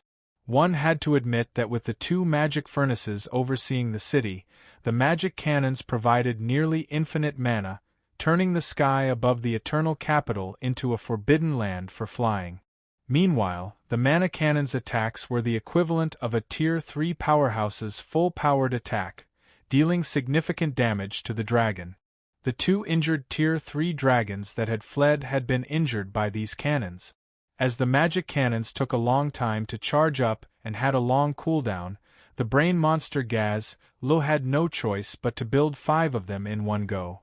When a group of dragons attacked, he would use the magic cannons to bombard them from afar. When they got close, he would use the magic cannons to bombard them one after another. A random punch could kill an old master. With such an impregnable metal city and a fierce city defense system, the attacking dragons met their Waterloo. They suffered a crushing defeat under the great city cannons. In this battle, the Crimson family managed to capture 7 dragons in one go. One of them was even a Tier 2 dragon. It was unknown whether Mary was blessed by the god of luck or that the Tier 2 dragon was truly unlucky, but after a small attempt, Mary actually succeeded in transforming the Tier 2 dragon into a blood dragon. With this, aside from the 2 Tier 2 blood knights and 3 Tier 2 blood elves, Mary now had a Tier 2 blood dragon. This allowed the vampire army to once again become the strongest faction within the Crimson family. To be honest, if not for the close relationship between Grimm and Mary, anyone else in Grimm's shoes would be worried about such a powerful subordinate. Mary had just brought her people into the wizard hall when a tsunami of screams and exclamations came from the sorcerer's apprentices behind her. With the combined strength of the 2 blood knights and the blood dragon, a Tier 2 dragon tied up like a rice dumpling was carried into the wizard's pagoda. Over the past few days, Lady Mary had been able to reap some rewards every time she led a team to attack the Lance realm. However, most of them were Tier 1 dragons. A live Tier 2 dragon like the one she saw today was still rare. This also meant that the Crimson family would be able to earn more than 1,000,000 magic crystals. Put this earth dragon in jail and lock it up properly. Let's see which blind customer will take a liking to it in the future. You send all the gems and materials in the bag to Lana. Get her to work overtime to appraise them all. Remember, tell her that if she dares to send a Tier 3 Morning Star gem to Cabby as a luminous stone again, I'll hang her up and teach her a lesson. The large bat wings on Mary's back unfurled, lifting her to the top of the hall that was more than 5 meters above the ground. This allowed her to clearly see every member in the hall. The people she had called out to carry the giant dragon were body-tempering apprentices that the family had just nurtured. They had the strength of high-level or prospective wizards. Only monsters with muscles like them could lift such a heavy Tier 2 earth dragon. The family appraiser Lana, who had been called out by Mary, rushed into the hall hurriedly. Her face immediately turned red when she heard the sharp sarcasm. However, when her gaze landed on the bags of various sizes on the blood dragon's back, cold sweat instantly rolled down her forehead. She screamed, so many, it would be fine if it was an ordinary item. With her wizard-level mental energy, an apprentice-level appraisal spell would be able to easily deal with it. However, if it was a magical item, she would probably need a wizard-level appraisal spell or magical item inspection spell to get a vague answer. However, there were so many giant dragon treasures in front of her. How many wizard-level appraisal spells would she need to appraise all of them? In the previous few trips to the giant dragon treasures, Gargamel, as the chief manager of the Crimson family, had even opened up a magical energy fountain from the energy room of the wizard's pagoda to Lana's residence. He had her drink a magical energy potion when she was out of magical energy, and a spiritual vitality potion when she was out of energy. She had spent 15 days and nights to complete the mission. However, the number of giant dragon treasures in front of her was obviously 2 to 3 times more than the last time, and the quality and level of the magical items were also higher than before. This, Lana would probably have to appraise until she died to complete the mission. Chapter 849. Mary, who had the nickname of the Blood Queen, had always been the hands-off boss. She was in charge of the battles, but all the trivial matters of cleaning up the aftermath were thrown to her subordinates. She floated in midair, using a series of crisp and rapid orders to order the wizards and apprentices in the hall around. After everything was settled, she swaggered back to her residence on the 4th level of the wizard's pagoda.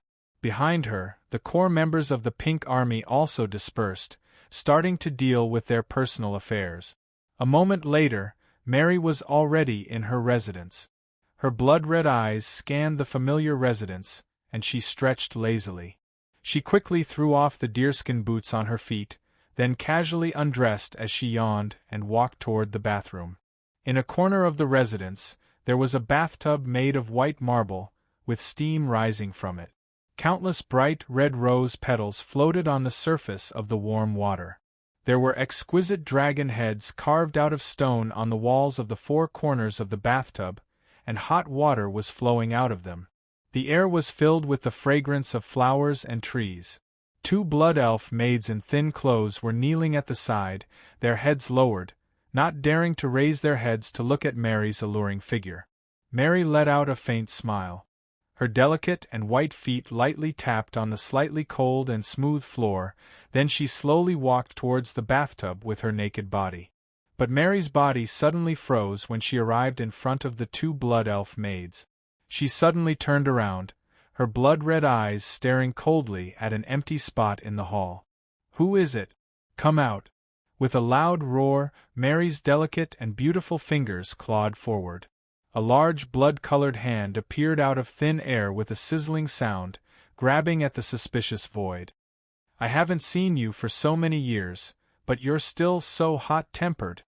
A clear male voice rang out in the air, and the large blood-red hand suddenly dissipated when it was halfway there. Hearing this familiar voice, Mary's body trembled, and her blood-red eyes suddenly shot out a glaring red light. In the void, a tall and sturdy figure slowly appeared. Looking at that well-proportioned and beautiful body, looking at those strong and sturdy muscles, looking at that dark red and lustrous skin, and the strange tattoos that covered his chest and back, Mary could not help but cry out in surprise. "Grim, it's you're out?" Grim's long, dark red hair was draped over his shoulders, and he was only wearing a bright red robe. He stood there with a faint smile on his face, exuding the aura of an evil, mysterious, and wise magus. Mary's mental power slowly extended towards the other party, but when it arrived near the other party's body, it was blocked by a layer of steaming and distorted transparent flames, unable to go any deeper. Through the life force field, Mary could vaguely feel the powerful and terrifying magic power that was immersed in his body. "You're already Tier 3? With a trace of disappointment and a trace of joy, Mary narrowed her eyes and silently sized him up. Finally, she couldn't help but say faintly, "Still thinking about who is stronger and who is weaker?" Grim chuckled. "I can see that you've improved quite a bit in this period of time. I'm afraid it won't be long before you consider advancing to grade 3. So what? I'm still going to be left behind by you." Mary couldn't help but complain again. But soon after, she seemed to have thought of something, and her scarlet eyes suddenly lit up. 8 years. 8 years. You've been hiding in the secret room, and apart from the elemental puppet bringing you food regularly, you haven't said a single word. There was a small problem with my advancement, but fortunately it was perfectly resolved. Seeing the dangerous glint in Mary's eyes, Grim hurriedly explained. Unfortunately, Mary, who had sunk into self-pity, was not so easy to coax. She leapt onto Grim's body and wrapped her astonishingly supple thighs around his waist, lying down next to his ear and saying hatefully, "You're really ruthless. You haven't come out even once in 8 years. Tell me, how are you going to make it up to me this time?" Faced with the beauty's strong emotions, Grim did not say anything else. He immediately found her tender red lips and kissed them to his heart's content. The fair faces of the 2 blood elf maids kneeling at the side immediately flushed red, and they could not help but lower their heads even more. The 2 tightly hugging figures fell into the bath, immediately entangling with each other in a frenzy. Amidst the surging steam, a delicate voice that could shake one's soul rang out. News of Grim's successful advancement quickly spread throughout the Crimson family. Nobody was surprised by this outcome, and instead felt that it was only natural. The appearance of a Tier 3 magus had greatly increased the Crimson family's influence, and they were like the sun at high noon in the Alobes region. With Grim, a Tier 3 magus, the Crimson family no longer had anything to worry about, and the family's foundation had become even more stable.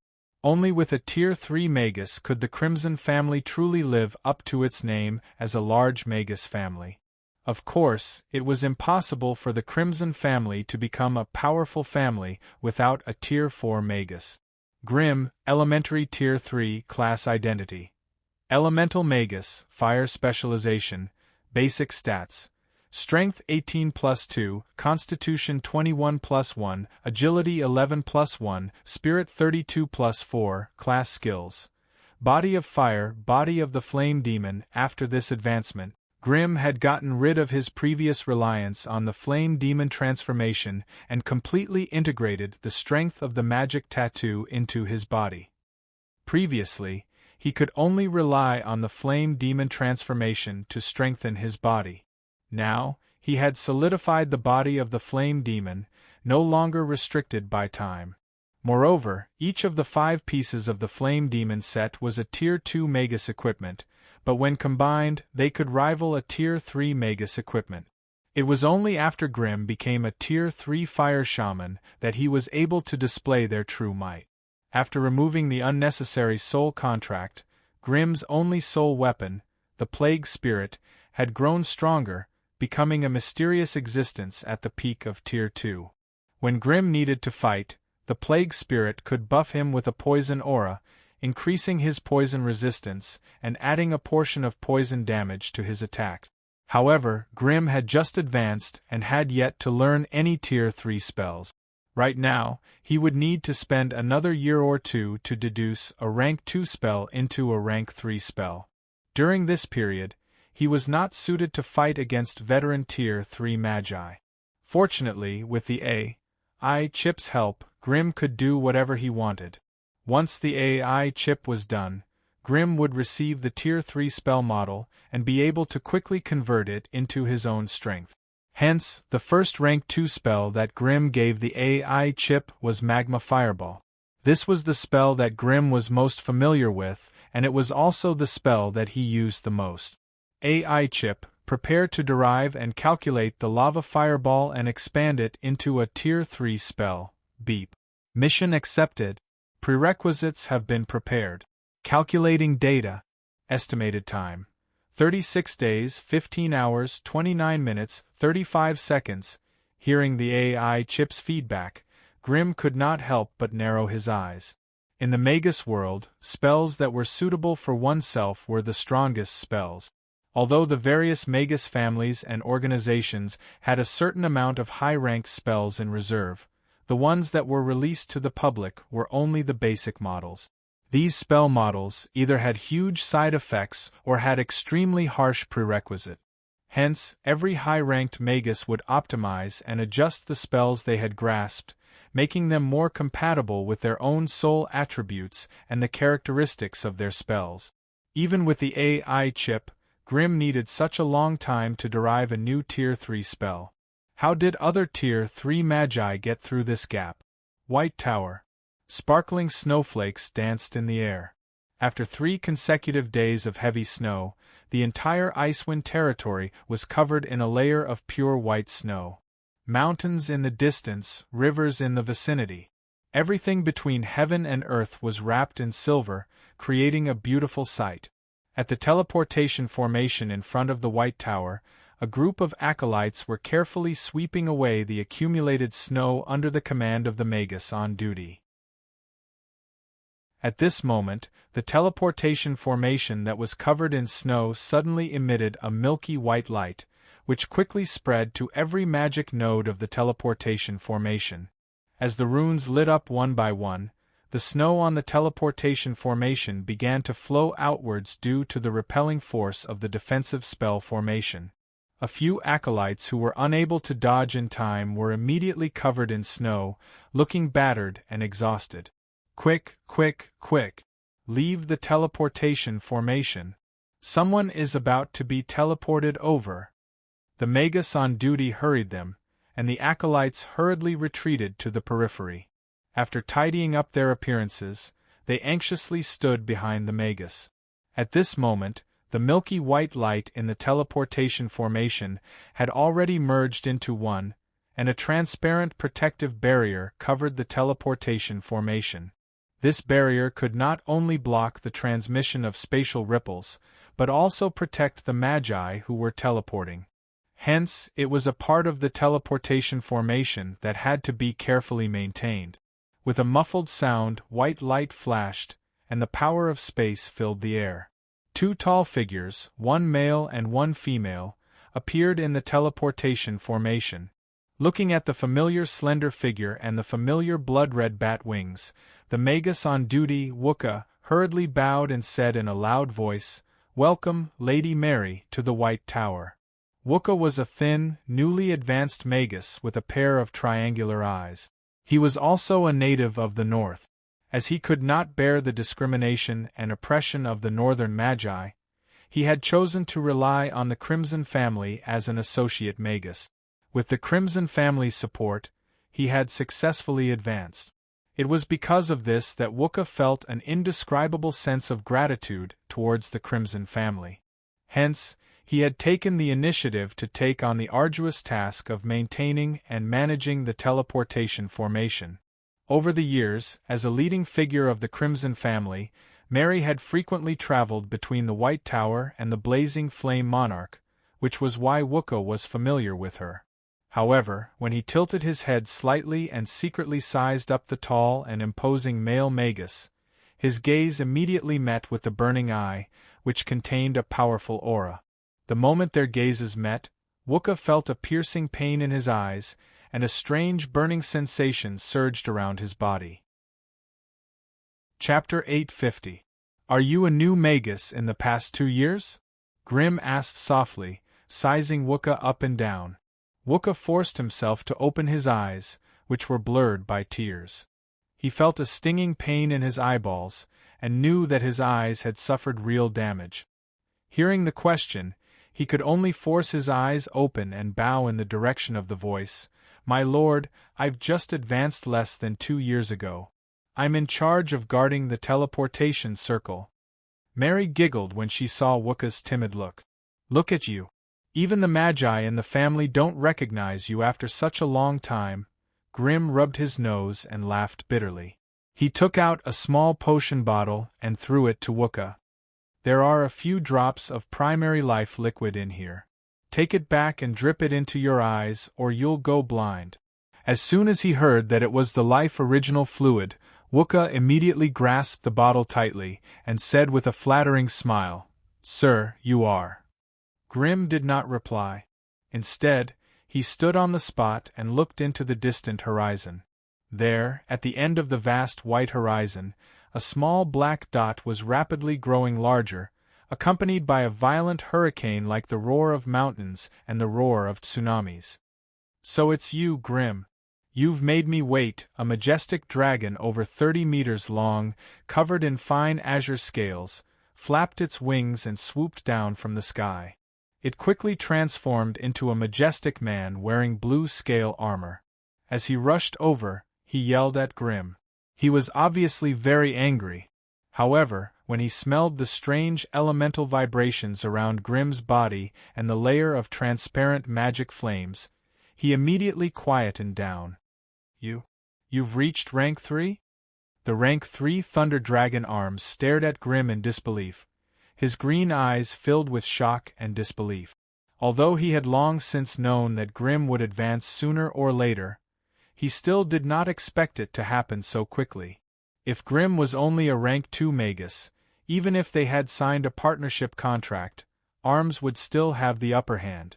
Now that Grim had become a rank 3 magus, the partnership contract would undoubtedly be stricter on Arms than before. This had indirectly caused Arms' status to drop. This was what Arms was most concerned about. Up close, the Tier 3 Thunder Dragon Arms' dragons might cause the wizards and apprentices present to shudder in fear. However, what surprised them even more was the name the Thunder Dragon had shouted. Grim wasn't that the name of the legendary patriarch of the Crimson family? Could it be, as expected, the tall wizard who was accompanied by Lady Mary raised his head and looked at Arms calmly. He smiled and said, "Long time no see, Arms." Arms looked at Grim in shock. After a long time, he sighed and said, "You wizards really can't be measured by common sense. You're not even 200 years old, are you?" But it has already advanced to level 3. Cough, to think that when I was 200 years old, I was still a level 1 little dragon, following around every day. At this point, Arm's voice became softer and softer. His face was filled with melancholy and nostalgia. At that moment, Merrill, who was in charge of guarding the White Tower, walked out of the White Tower with the 7 wizards from her family and headed toward the teleportation formation. The 10 metal magic machines responsible for maintaining order in the wizard's pagoda stood on both sides of the path, blocking the wizard apprentices outside.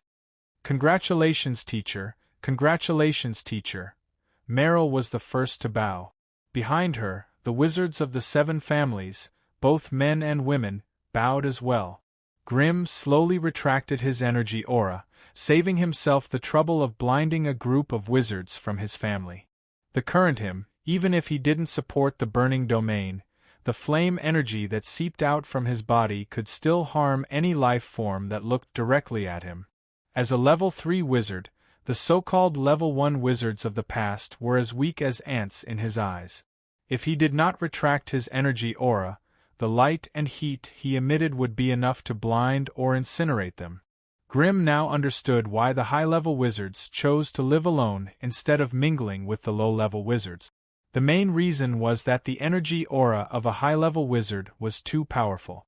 Compared to a low-level wizard, they were like giant beasts in front of ants. When they were with low-level wizards, high-level wizards had to retract their aura at all times, not even daring to breathe too loudly. They were afraid that if they breathed too heavily, they would cause irreparable harm to these weak ants. This feeling of being restrained was undoubtedly unpleasant. Of course, this was also related to Grimm's recent advancement. The fire energy in his body was as viscous as lava, constantly radiating a temperature of more than 1,000 degrees.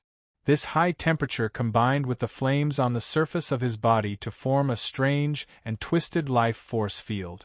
If a normal being looked at him directly, it would be like looking at a blazing sun at close range. Even the weak eyes of a level 1 wizard would not be able to withstand the feedback of the fire energy if they were not prepared. If Wooka did not find a way to treat the burning pain in his eyes, he might really lose his sight. Among the crowd, the Goblin Lock looked enviously at the extremely powerful legendary leader.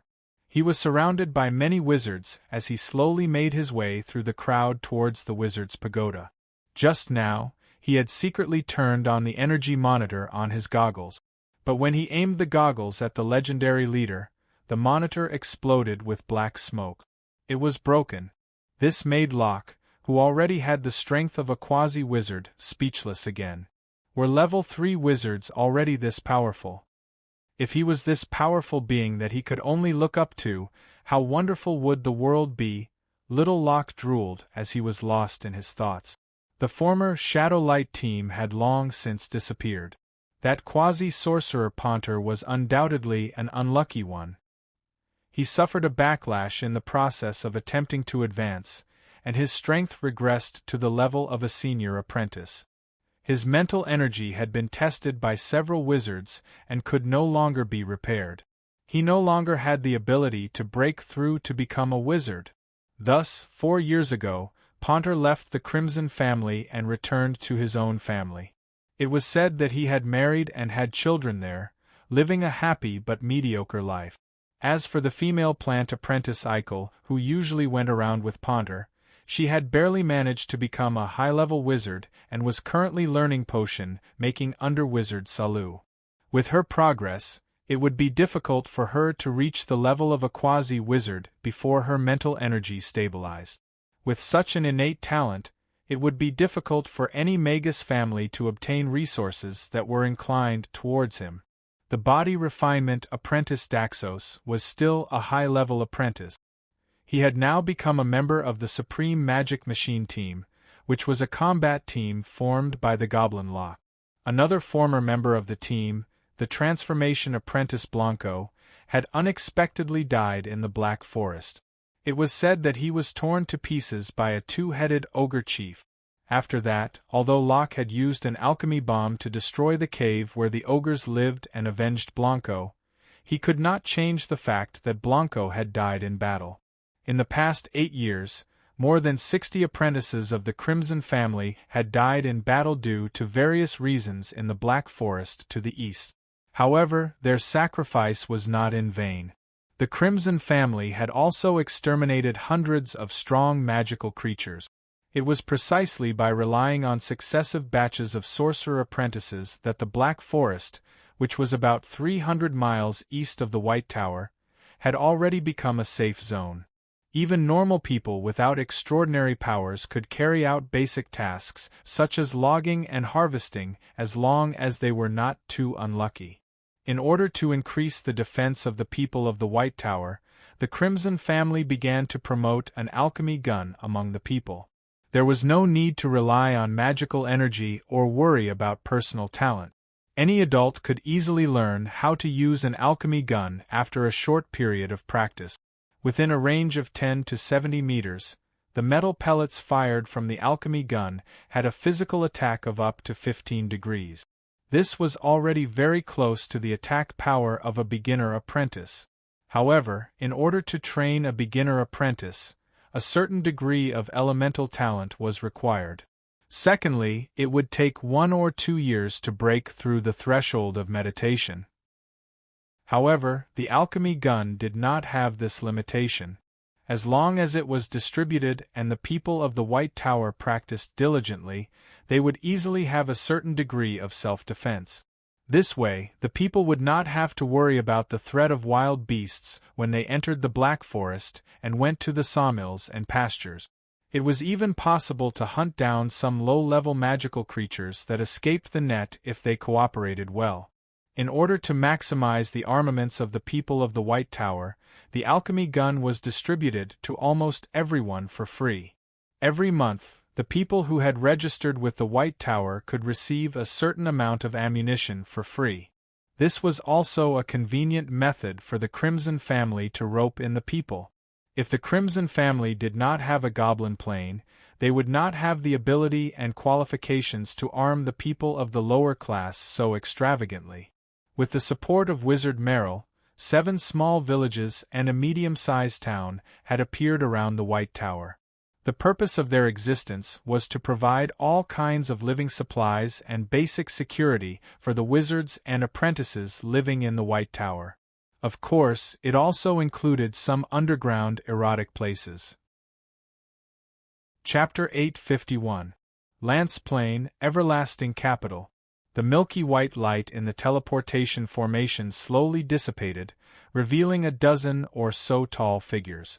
The teleportation formation was built at the top of a tall and majestic steel tower. It was completely protected by a steel palace.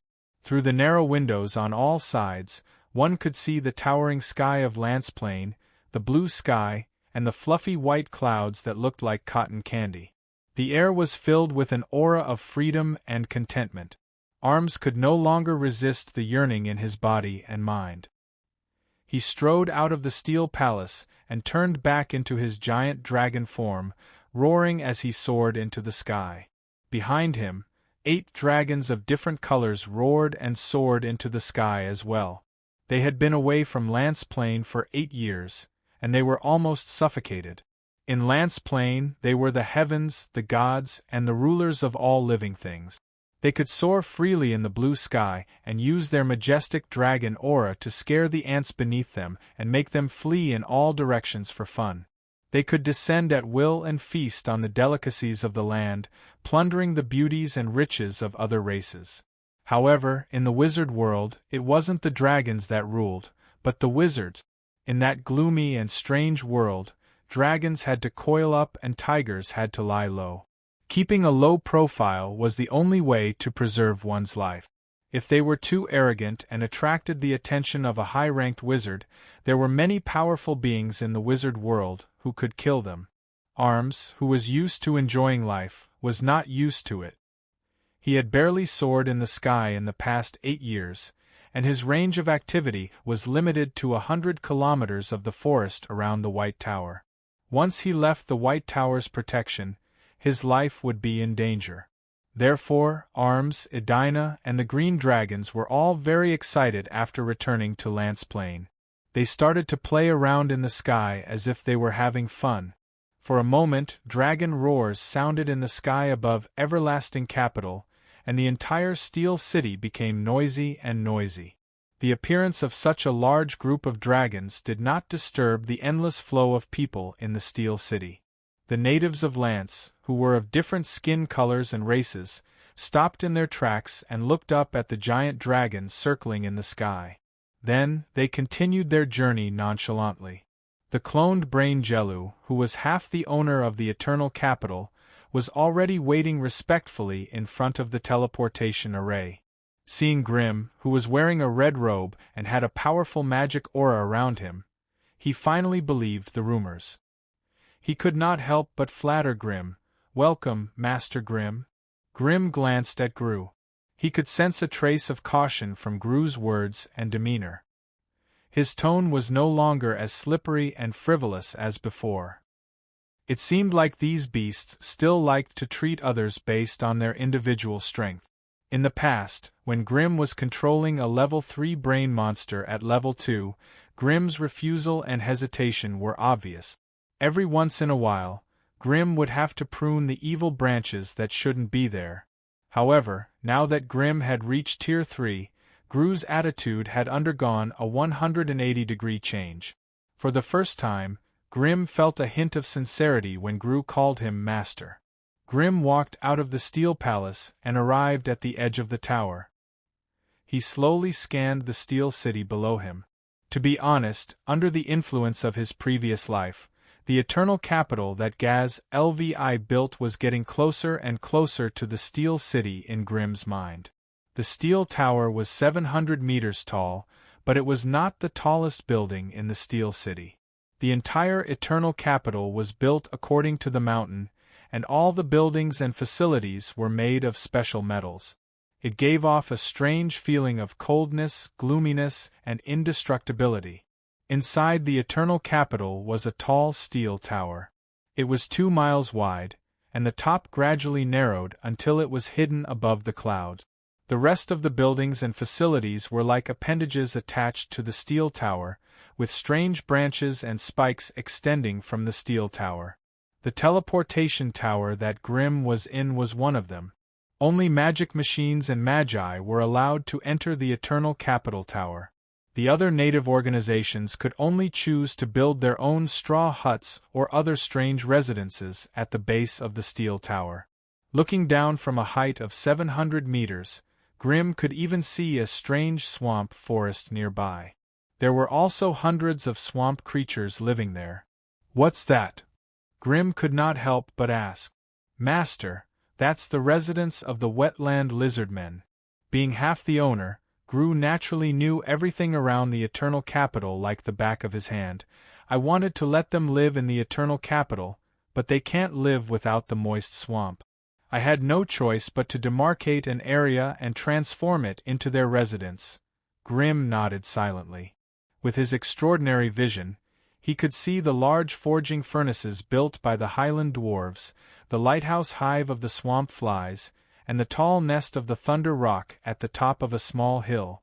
Grimm even saw a large patch of dark fog in a corner, and there seemed to be groups of dark creatures moving about. It was obvious that after years of recuperation, the Eternal Capital had completely ruled over the surrounding territories, and had even consciously planned and managed the subsidiary tribes. This was the greatest value of the brain monster Gaz Lo. "How do you control these subsidiary tribes?" Grimm continued to ask. "Big Guy has already mastered brainwashing, and can use his psionic ability to control the leaders and core members of these tribes, so there's no need to worry about their loyalty." Grimm was also surprised by Gru's answer. "Brainwashing? That should be a high-grade psionic ability, right? How did Gaz Lo master it?" Gru seemed to have seen through Grimm's surprise and gave him a simple explanation. A few years ago, Master Alice sent back a few mind flayers from the sorcerer world. Before Gru could finish, Grimm instantly understood everything. No wonder.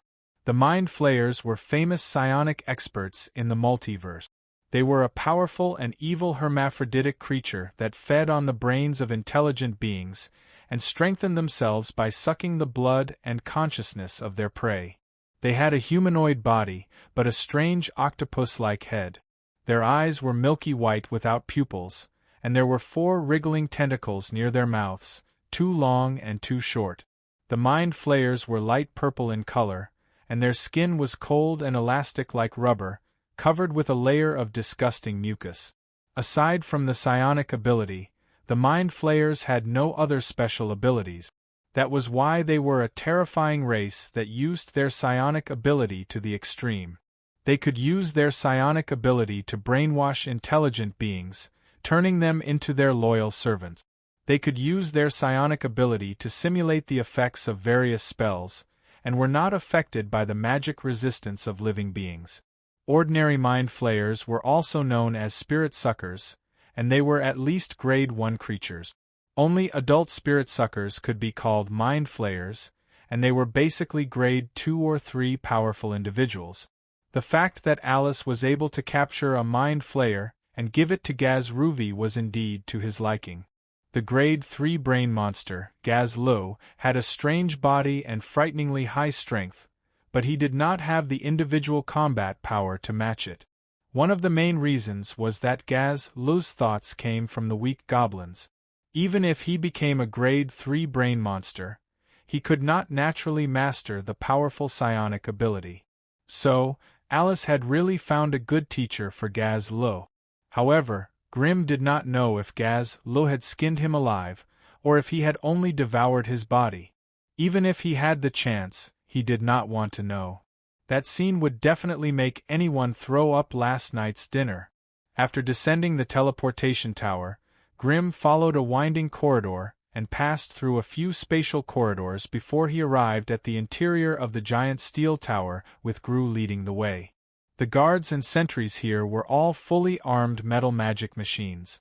Looking at their appearance and equipped with magical weapons, they were clearly much stronger than the magic archers and shield guardians from before. Grimm even saw the shadow of the mechanical Gundams on Earth from his previous life on them. Moreover, in this group of magic machines, other than the ordinary grade 1 metal magic machines, Grimm also saw some unique and powerful magic warriors.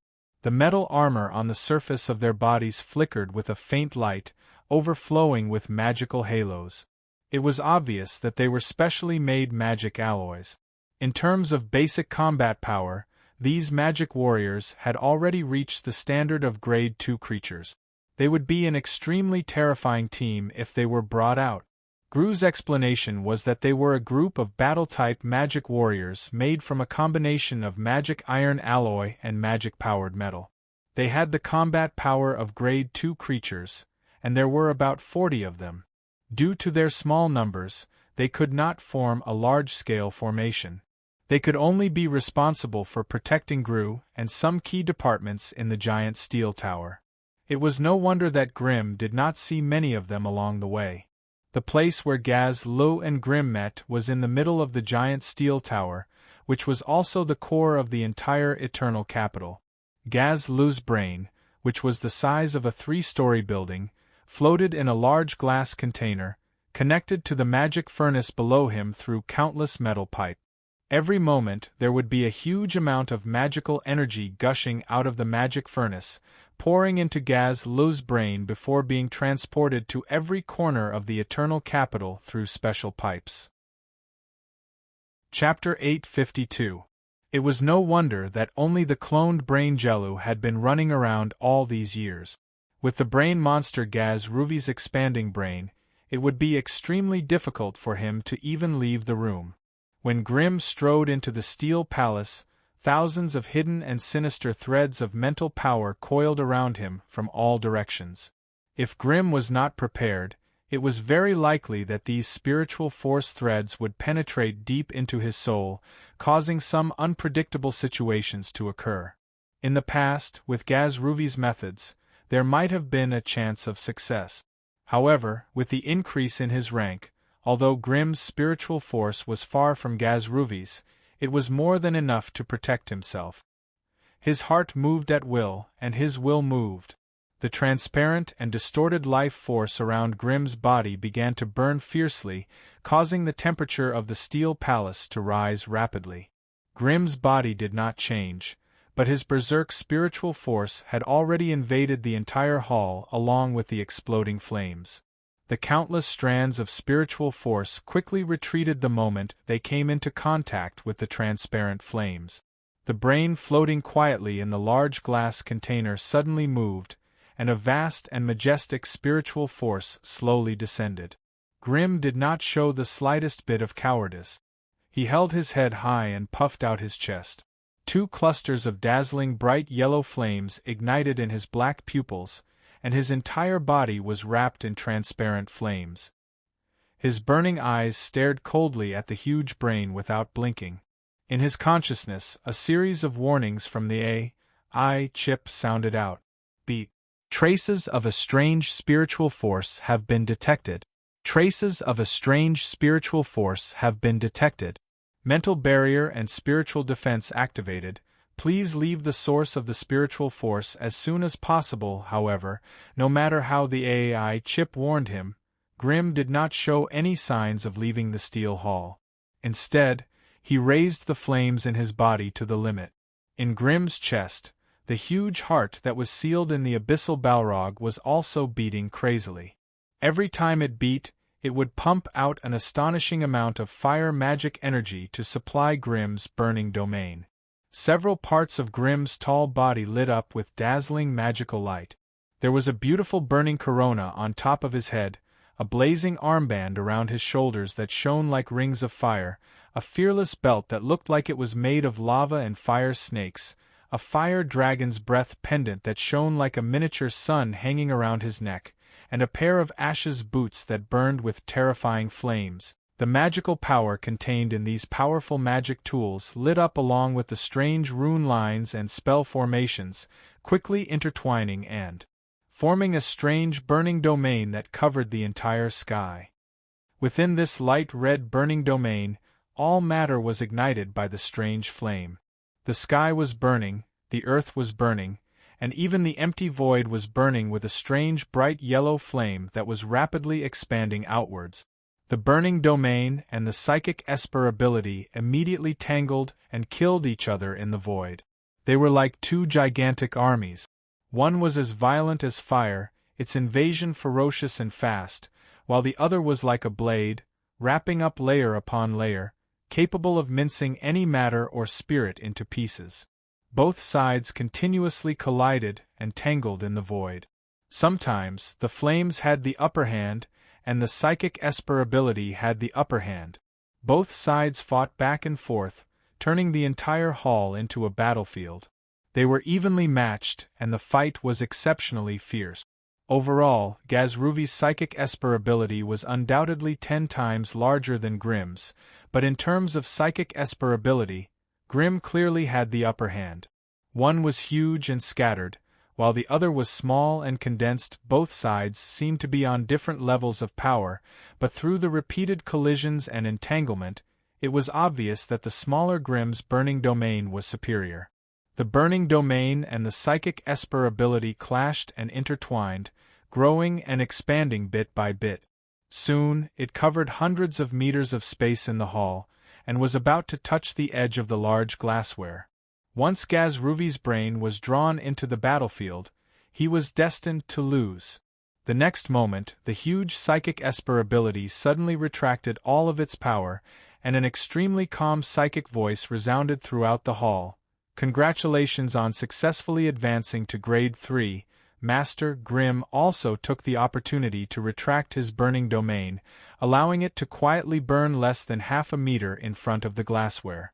He slowly floated up, coming to the same height as the giant brain. One was the alien brain that was like a giant beast, and the other was a tiny human that was almost negligible.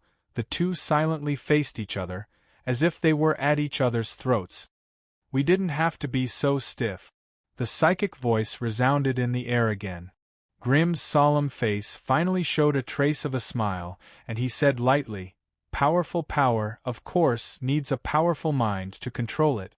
There are some things that we really need to resolve as soon as possible. Your power has been recognized by me. Before I obtain a new breakthrough, I will not have any thoughts of disobedience or betrayal.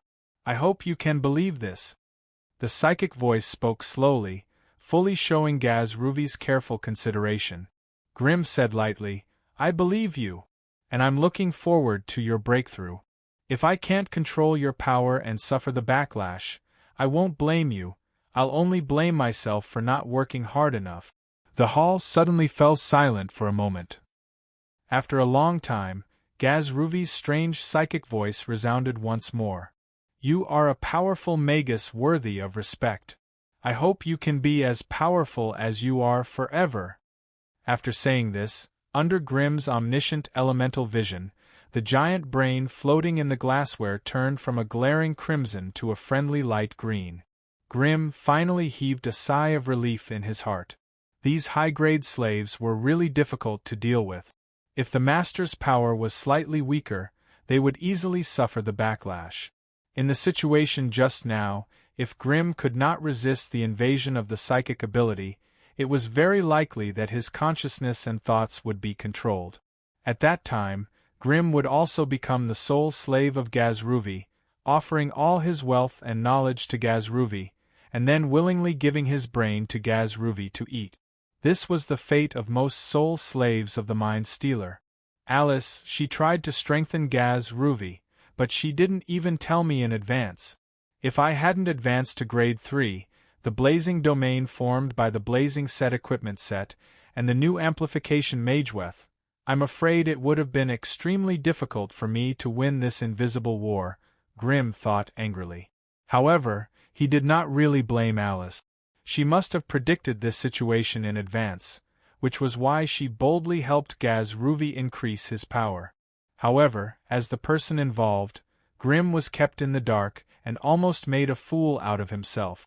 That was why he felt a little indignant. After successfully using his own power to suppress Gaz Ruvy's restlessness, Grimm once again obtained the actual control of Eternity City. To be honest, during the days when Grimm was in seclusion, Gaz Ruvy only maintained a low-level cooperation with Mary and the others. After all, with endless energy and tens of thousands of magic machines, as well as the psionic ability, Gaz Ruvy could be considered to have made up for his shortcomings. He now had the capital to establish a foothold in Lance Plain alone. If not for the magic furnace and the soul brand Grimm left in the depths of its soul, Gaz Ruvy would have chased the Crimson Magi and witches out of Eternity City long ago and lived a lawless life by himself. There was almost no other way to deal with such an unruly person other than to use force to subdue him. This was the only thing these fellows could do. If one was stronger than it and controlled its life and death, it would be the most loyal and most convenient war tool under one's command. However, once its power was reversed, it could instantly become the most terrifying demon. Devouring its master was not the most terrifying thing, but it had the terrifying ability to make people beg for death. This was what Grimm was most afraid of. However, Grimm's power was currently at a stage where it was advancing by leaps and bounds, so he naturally did not need to consider these minor details. However, once Grimm's power increase slowed down, he would have to consider the danger of being devoured by the brain monster. It was not easy to become the head of a successful Magus family. Grimm had only come out of seclusion for less than 10 days, but he had already gone to 3 places in one go and used all kinds of methods to subdue 3 big shots in the family. Only then did he regain his position. However, this was not the end. It was only a warm-up. This was because Grimm had left a boss-level character for last. Only by subduing her would the Crimson family truly have nothing to worry about. Sorcerer World, Tower of Fate. Ever since Alice became the master of the Tower of Fate, Grimm rarely stepped into this ancient tower with tens of thousands of years of history. This tower once had more than a dozen masters, but in reality, it only had one master. She was the first Witch of Fate who had created a miracle and a glorious career, Medusa. She was the one who created this Tower of Fate, the one who created the Witch of Fate that had been passed down for tens of thousands of years. She was the one who embedded the legacy of the Witches of Fate into the laws of the Sorcerer World. She was the one who left for the outer world and became a legend among the witches of the North. Her story could never be finished. Her monument had already experienced the vicissitudes of life for tens of thousands of years, and her imprints filled every corner of the Tower of Fate. Every time Grimm came to this quiet and mysterious tower, he would feel as if his mind was being suppressed, and his consciousness would become less active. However, this time, he had to meet someone in the Tower of Fate, someone who was extremely important to him. Only she could become his wings to soar, only she could point out the way for him to move forward amidst the thick fog, and she was the person Grimm cared about the most. Women. Chapter 853. Alice chose to personally receive Grimm at the entrance of the teleportation room. Alice couldn't help but chuckle as she looked at the solemn and serious look on his face. "Why are you so nervous? Did you come here to fight?"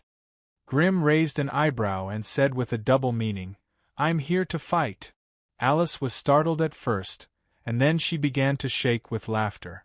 The years of luxury and training in the tower had made Alice lose her youthfulness. She had become more mature and beautiful, and more reserved. Along with the crisp and unbridled laughter, the palm-sized elemental elf, Helen, emerged from Alice's hair that was tied up high.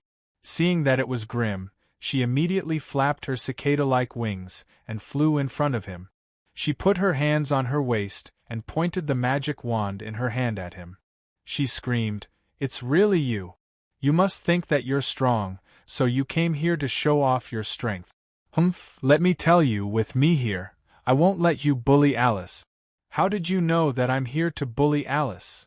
Grimm asked, pretending to be surprised. Alice, who had been laughing just a moment ago, immediately blushed. She glared at Grimm coquettishly and gritted her teeth. All right, you big baddie, I knew you had bad intentions towards Alice. Just you wait, I'll let you suffer a little." Before she finished speaking, Helen waved the magic wand in her hand, and a faint glow shot into the stone wall beside her. Grimm let out a muffled grunt as he bent his finger. He felt his body sink as a massive pulling force came from the wizard's pagoda beneath him, intending to press him to the ground. Gravity spell? If it was just the gravity spell cast by the elf Helen, it would be wishful thinking to suppress a level 3 wizard. But Helen was smart. She made full use of her authority in the wizard's pagoda to draw out some of the magical energy of the Tower of Destiny to suppress Grimm. That was why he felt a mountainous pressure. Grimm was not an anatomy refinery sorcerer that specialized in physical strength.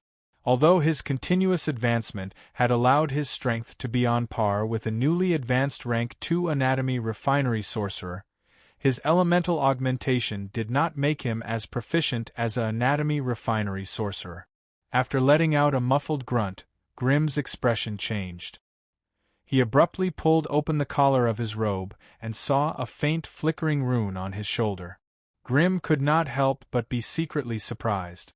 After becoming a level 3 wizard, not only would his attack and defense be greatly increased, just the massive elemental energy, life force, and mental strength in his body would also be able to slightly distort the life force around him. It was almost impossible for normal spells to attack Grimm's body. However, Helen was indeed an elemental elf. She was actually able to cast a spell on Grimm's body through his life force field. Only an elemental elf would be able to do something like this. But now was not the time to discuss the strange abilities of an elemental elf.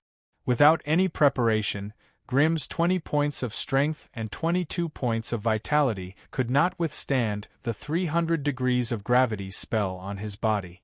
Grimm could only frantically gather his fire energy to resist the strange gravity. But he was still too weak to fight against the wizard's pagoda with his own strength. As the gravity on his body increased, Grimm's face turned red. Magical flames shot out of his black pupils, and his slightly trembling knees let out a loud creaking sound. Defending without retaliating was obviously not enough to deal with this mischievous little elf. Grimm extended his hand and lightly grabbed at Helen. A large cloud of flames appeared out of thin air and quickly engulfed her. But the magical fire was not released. Even though it had trapped Helen, it did not really hurt her. If it wasn't for the fact that Helen was Alice's contracted creature, Grimm would have launched his burning domain to counterattack the moment he was attacked. Even though this was the Tower of Destiny, and his opponent was an elemental elf, the attack of a level 3 fire wizard was not something he could easily withstand. Cancel the gravity spell, or else I'll roast a gnome. Grimm threatened with a fierce look on his face. Unfortunately, this elemental elf, who had never experienced anything, was also a pain in the ass.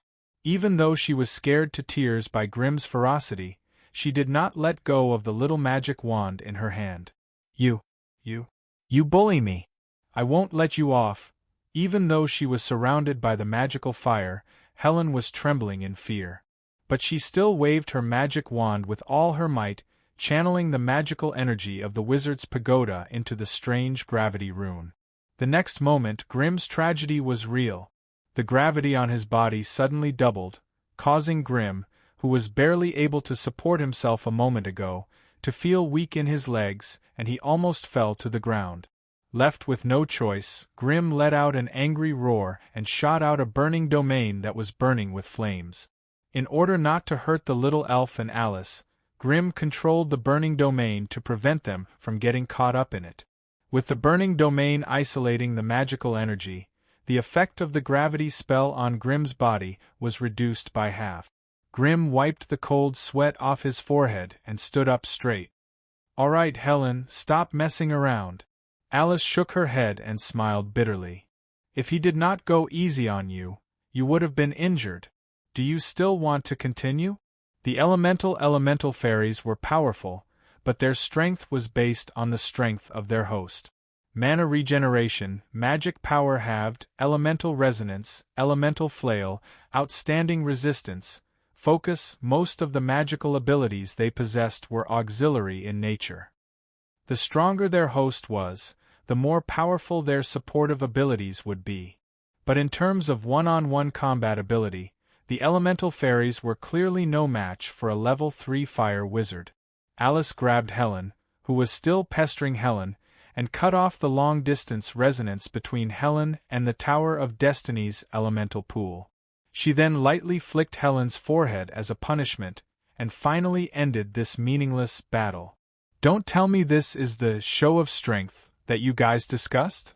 Grimm rubbed his nose and smiled bitterly. If he was slightly weaker in that short battle just now, he would have been kneeling on the ground and singing the song of conquest. He would have been a little short of breath to try and conquer Alice in such a valiant manner. "Who told you to bully me as soon as you're strong enough?" Alice complained with a face full of hidden bitterness. Grimm could not help but be slightly shocked. You already know why I'm here? Don't you want Alice to be your little lover?" Wishful thinking. Helen, who was in Alice's hand, was still waving her little fists angrily. If it weren't for Alice stopping her, she would have rushed up to him and beat him up. Grimm smiled awkwardly. This was indeed the main reason why he came here. What lovers are in love? What lovers are in love? What lovers are in love with each other? Grimm was not interested in these things. The only thing on his mind right now was how to kidnap Alice to bed and make her his woman. Although Alice usually appeared to be affectionate and loyal to him, no amount of verbal love could compare to the real physical relationship. Therefore, with the good news of his advancement, Grimm had the intention to confirm their relationship. That way, he would not have to guess all day. Through the power of fate, Alice, who had seen through Grimm's intentions, was both embarrassed and angry. However, there was also a tinge of sweetness in her heart. She did not know what to do with such complicated feelings. She could only roll her eyes at Grimm and said helplessly, "Come with me. There are some things that I have to tell you clearly. Don't go with him. That bad guy is waiting to take advantage of you." The little elf screamed. Alice's face was flushed. She gently flicked the little elf's forehead again, whispered a few words in her ear, and then let go of her. The little elf did not make a fuss anymore. She glared at Grimm, turned around, and flapped her wings, leaving a trail of magic light behind her. "Come with me." Alice sighed softly and led the way in front of him. Grim followed behind her. Watching her swaying steps, he couldn't help but be fascinated. Alice might not be as sexy as Mary, but she was still a rare beauty. Moreover, Alice had also developed an extremely unique personal charm and style after enjoying all these years of wealth and honor. She had the innocence and passion of a young girl, as well as the maturity and steadiness of someone who had experienced the vicissitudes of life. All kinds of charm could make people unconsciously intoxicated. But to Grim's disappointment, Alice did not bring him to a secret place, but to the astrology platform at the top of the Tower of Destiny. It was the time of the day when the golden sun was the brightest, and the top of the astrology platform had become a sea of gold. Looking out from here, there was no visual obstruction at all. Because it sensed Alice's arrival, the magical spell formation embedded under the floor of the astrology platform was slowly activated, turning the surrounding walls into a completely transparent state. Everyone standing in the astrology ceremony could see the stars in the sky with a single glance. It was Grim's first time visiting Alice's astrology platform, and he could not help but be fascinated. It was not hard to imagine the tranquility and profoundness of Alice standing alone on the astrology platform when the night was falling and the stars were shining. The bizarre feeling of her body and mind being embedded in the endless starry sky must be very beautiful. But no matter how beautiful the astrology platform was, it was not suitable for romance, right? Chapter 854. Hey, can you put away your bad thoughts for a while and talk to me properly? Alice clasped her hands in front of her, holding them up like a lotus flower. With the activation of her magic power, the originally smooth and flat marble floor emitted a strong magic fluorescence. A powerful magic power was emitted from it, forming a huge and complicated magic formation in the air around Alice. As the astrology ceremony unfolded, the vast power of the stars poured down from the sky, dyeing the entire astrology platform grotesquely and dazzlingly. Fragments of light and shadow flashed back and forth everywhere. However, it was difficult to grasp the meaning of the strange light and shadow when one tried to examine it. Detecting the existence of the plane's laws. Preliminary judgment, the power of destiny. This is an extremely powerful and mysterious force. It's one of the more advanced types of laws. Collecting data, Grim looked around. The entire astrology platform had been completely enveloped by this strange power of command, filling the place with a desolate and ancient aura. They were no longer in the astrology platform at the top of the Tower of Destiny, but in a vast desert. Looking into the distance, all they could see was fine sand. The sand was yellow, and it shone with a golden light under the dazzling sun. Only Grim and Alice were in the vast desert.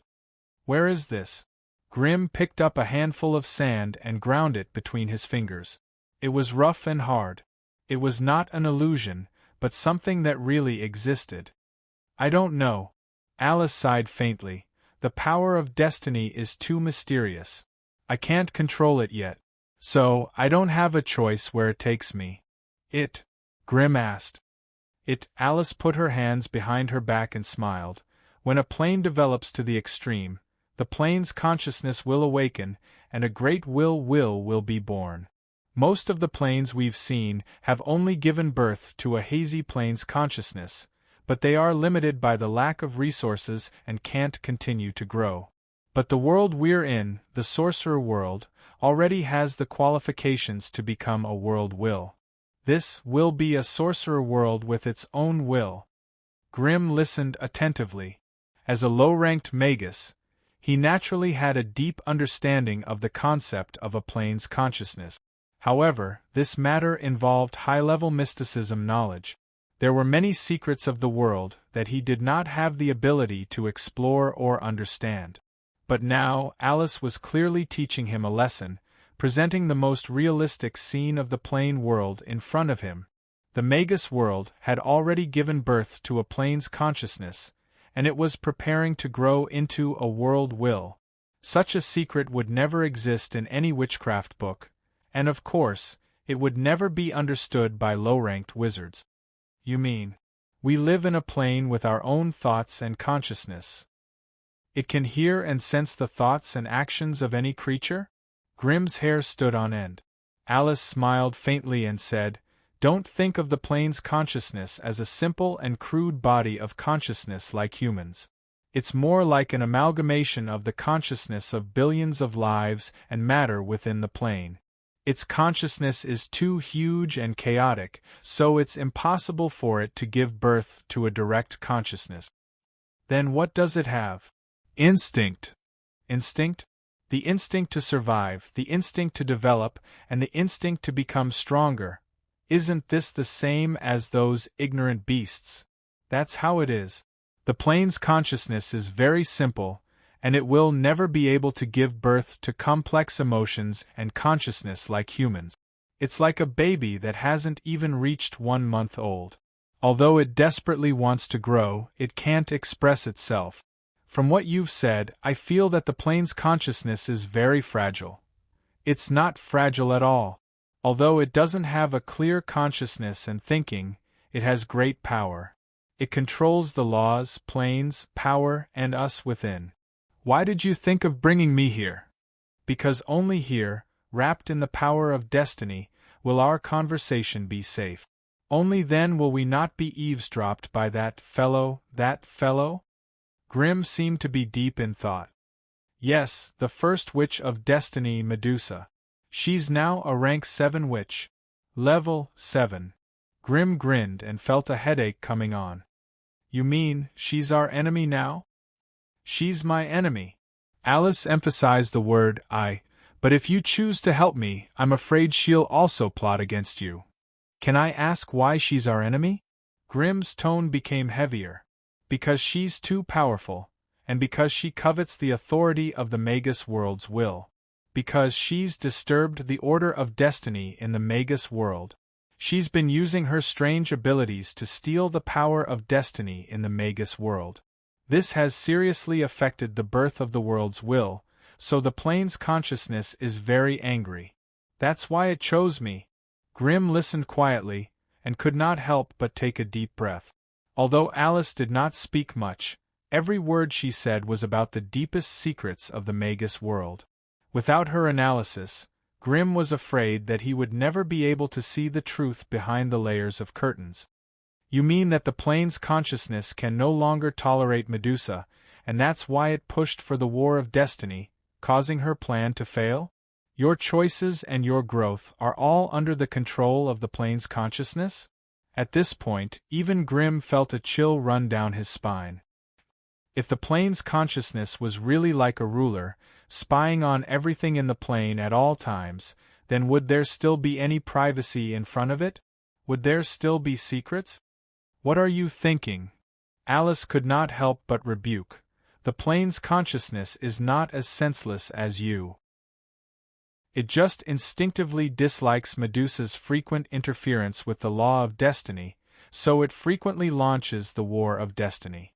Then, it creates some variables in the War of Destiny that Medusa cannot control. You and I are these variables. Yes, Alice agreed, but this does not mean that we have a backer. The plane's consciousness does not have a clear line of thought to distinguish between allies and enemies. Although it pushed me out and disrupted Medusa's control of the Magus world's destiny, it does not care about my safety and life. If I fail, it won't grieve for me, nor will it shed a single tear for me. It'll just pick another person from the plane who's favored by destiny. You mean to say that we've become the tools of the plane's consciousness to fight against the rank 7 witch Medusa, but we have not received any special privileges or rewards? Yes. Alice nodded. Although the plane's consciousness gave me the title of Chosen, it obviously has no intention of helping me. Although I can enjoy some convenience in using the power of destiny, it is obviously not enough to fight against a rank 7 witch. So, it's not that I don't want to be in your arms, but are you sure you want to cause trouble for me? Grimm smiled bitterly when he heard this. He already had a lot of trouble, but Alice's troubles were even bigger than his. Just as Alice was lamenting and hesitating, Grimm suddenly stood in front of her, pulled her into his arms, and kissed her fiercely. After about a quarter of an hour, Grimm finally let go of Alice's swollen red lips and said to her, "From now on, you're mine. From now on, only I can bully you. If anyone wants to bully you, tell them to come find me." For some reason, after hearing Grimm's simple and crude words, Alice's amber eyes could not help but overflow with hot tears. Her nose was sore, and her vision was blurred by the tears. Her beautiful eyes were even a little red and swollen from crying. All this while, she had been so lonely. In the past, Ender was by her side, comforting and encouraging her. But after Ender died in battle in the Farn Plain, she lost her only family member. She could no longer find someone to listen to her words, nor could she find a partner to share her burden with. So, when she suddenly heard Grimm's heartfelt words of love, the mental barrier that Alice had painstakingly built for herself for a long time collapsed in an instant. Alice's soft arms wrapped around Grimm's neck, and for the first time, she took the initiative to kiss him passionately. Then, she whispered into Grimm's ear, "You'll make me fall in love with you, you big bad guy." This simple sentence instantly ignited Grimm's strong desire. In the crazy entanglement and kissing, the two figures finally became one outside the astrology platform. The unruly little elf Helen was abnormally quiet at this moment. She gently bit her delicate index finger, hiding in a corner of the hall and silently peeping at everything inside. She obviously could not understand some of the actions of humans. Through the soul contract, she clearly heard joy and happiness, but what she heard was pain, and what she saw was a tactful plea for mercy. On the other hand, the big bad guy was so proud and excited that he almost bullied Alice to death. The two were clearly fighting, but why was it so strange? And Alice would definitely not like her to suddenly barge in and disturb them. With a hint of disappointment, Helen flapped her transparent wings and flew towards the nest dejectedly. Perhaps she could get some guidance from her partner. Chapter 855. A sorcerer advancing to rank 3 was not a big deal in the sorcerer world. After all, the Magus world was a large, high-leveled plane. Although rank 3 magi were not as numerous as the stars in the sky, there was not much of a difference. However, there was only 1 in 100 who could be as glorious and powerful as Grimm, and he reigned supreme. When the news of the young patriarch of the Crimson family advancing to rank 3 spread, Grimm immediately became a rising star in the central continent. It wasn't just the scattered pagoda forest region. Even half of the northern lands were discussing this legendary fire wizard. In less than 200 years, he had passed 3 stages and become a powerful fire magus. Such a magus had the highest potential to advance to rank 4. This was undoubtedly what magi valued the most. Faced with such a powerful rising rank 3 magus, the various large organizations changed their attitudes and extended olive branches to him, trying their best to invite him to join their factions. Although these magus families and large organizations had rank 4 magi as their backing, they could only be used as nuclear weapons to intimidate their enemies.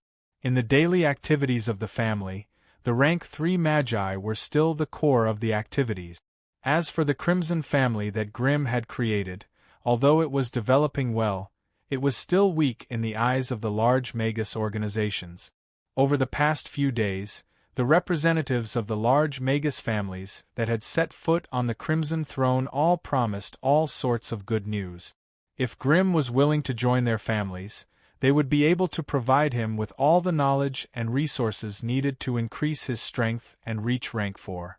This way, Grimm would not have to put in so much effort to manage the affairs of the family, and could instead focus on increasing his own strength. To most magi, these conditions were more than generous. However, it was obvious that these conditions were not enough to tempt Grimm, and he rejected all of them. Compared to being a training maniac, Grimm cared more about the sense of accomplishment of conquering the world with his bare hand. Especially with the help of the AI chip, the knowledge and experience of spells that needed to be accumulated over a long period of time were no longer a problem for Grimm. He could now devote a large amount of time to research projects that he was more interested in, as well as the affairs of the family. Rather than living under someone else's roof and living under someone else's roof, it was better to do it himself and have a good life. What Grimm did not expect was that the news of his advancement to Grade 3 had not only spread like wildfire in the scattered Tower Forest, but also caused quite a stir in the northern lands. Regarding a wizard like Grimm, even the Northern Witch Society, which had a strong feminist ideology, was in an uproar, and there was a lot of discussion about it. Many Tower Masters and Witch leaders expressed that they would either expel the wizard from the northern region, or force him to marry an unmarried Witch Tower Master and become a member of the Witch Alliance. Among these female Tower Masters and Witch leaders, the one who clamored the loudest was naturally the Winter Witch leader, Morgana. Among the many Witch leaders, Morgana's strength was the weakest, only at the 3rd grade. But at the same time, she was also the youngest, only 600 years old. In the eyes of ordinary mortals, an old woman of 600 years old might be a monster, but in the eyes of the Witch leaders, who were easily thousands of years old, she was as young and tender as an 18-year-old girl. Although Alice was younger than her, her strength was only at Grade 2. Obviously, she would not be able to suppress a powerful Grade 3 wizard. If Alice and Grimm were to become a couple, the relationship between them would obviously not be able to meet the basic requirements of most northern witches that women were superior to men. Therefore, if Grimm wanted to stay in the Northern Witch Alliance, he could only choose from the old monsters at Grade 3 and Grade 4 to attach himself to. For this reason, many powerful Tower Masters and Witch leaders even held another Witch conference in Wilning to discuss Grimm's marriage partner. In this witch meeting, Alice, who had always been gentle and quiet, was like a wild cat with its fur blown up. For the first time, she became irritable and aggressive. She roared loudly and issued a war threat to everyone who coveted Grimm. The first person she needed to deal with was the Winter Witch leader, Morgana. As a last resort, the Witch Council could only allow this dramatic family war. The war would be limited to the Destiny Witches and the Winter Witches, and the outcome of the war would decide who the Grade 3 wizard would be and whose life partner he would become. Although this matter involved Grimm, he did not have any leadership or choice. He could only passively accept the decision of the witches. Moreover, since Grimm was a reward in this war, he could not directly intervene in the war between the two witch factions. So when he suddenly heard this news, Grimm was simply shocked. He really did not expect that his advancement to Grade 3 would cause such an absurd thing. One day, he would also become a commodity waiting to be sold, waiting to be taken away by a witch. However, such an absurd thing not only happened, but it was also clearly spread by the Witch Council to all the witch towers. It was conceivable that in the next war between the Destiny Witches and the Winter Witches, many Witch Tower Masters would happily eat melon seeds and cross their legs, waiting to see the Destiny Witches make a fool of themselves. It couldn't be helped. Although the austere witches had experienced many crises of destruction, this latest austere witches faction had just been revived 500 years ago. But compared with the Destiny Witches who had been revived less than 200 years ago, they were already strong and powerful. Moreover, among all the witch factions, the Destiny Witches were the least adept at fighting. All their professional characteristics were limited to divination and astrology, and they had almost no special abilities related to fighting. Without the protection and support of other witch factions, the Destiny Witches could not survive in the harsh environment of the North. But once there was a strong team, the Destiny Witches' forward-looking destiny perception and divination could condense the power of the whole team, exerting a powerful combat power far beyond the sum of all the individuals. And this was the meaning of the existence of the Destiny Witches. But now, the Destiny Witches had just been revived for only 100 or 200 years. Even the leader of the faction, Alice, was only at the elementary level of grade 2. The number of witches under her could be counted on one hand, and so far, it had not exceeded 2 digits. With such a lineup to fight against the winter witches, whose comprehensive strength was only 7 or 8 times stronger than them, no matter how one looked at it, it was asking for trouble and sending their faces to be slapped. But this time, this matter involved her lover. No matter how difficult and arduous it was, Alice could only do it without hesitation. And when this news broke out, it also caused an uproar within the Crimson family. The first to explode was the irascible and violent Mary. It was already annoying enough to have Alice competing with her for a lover. Now that Morgana had popped out Mary, this hot bucket immediately exploded. At the joint meeting of the Crimson family and the Destiny Witches, Mary, who was bursting with anger, slammed the table and angrily issued a declaration of war to Morgana, whom she had never met. She vowed to protect her lover's pure body, even if she had to die. The vampires were all filled with anger and asked the paragons to join the battle. Among them, Amelia was the happiest.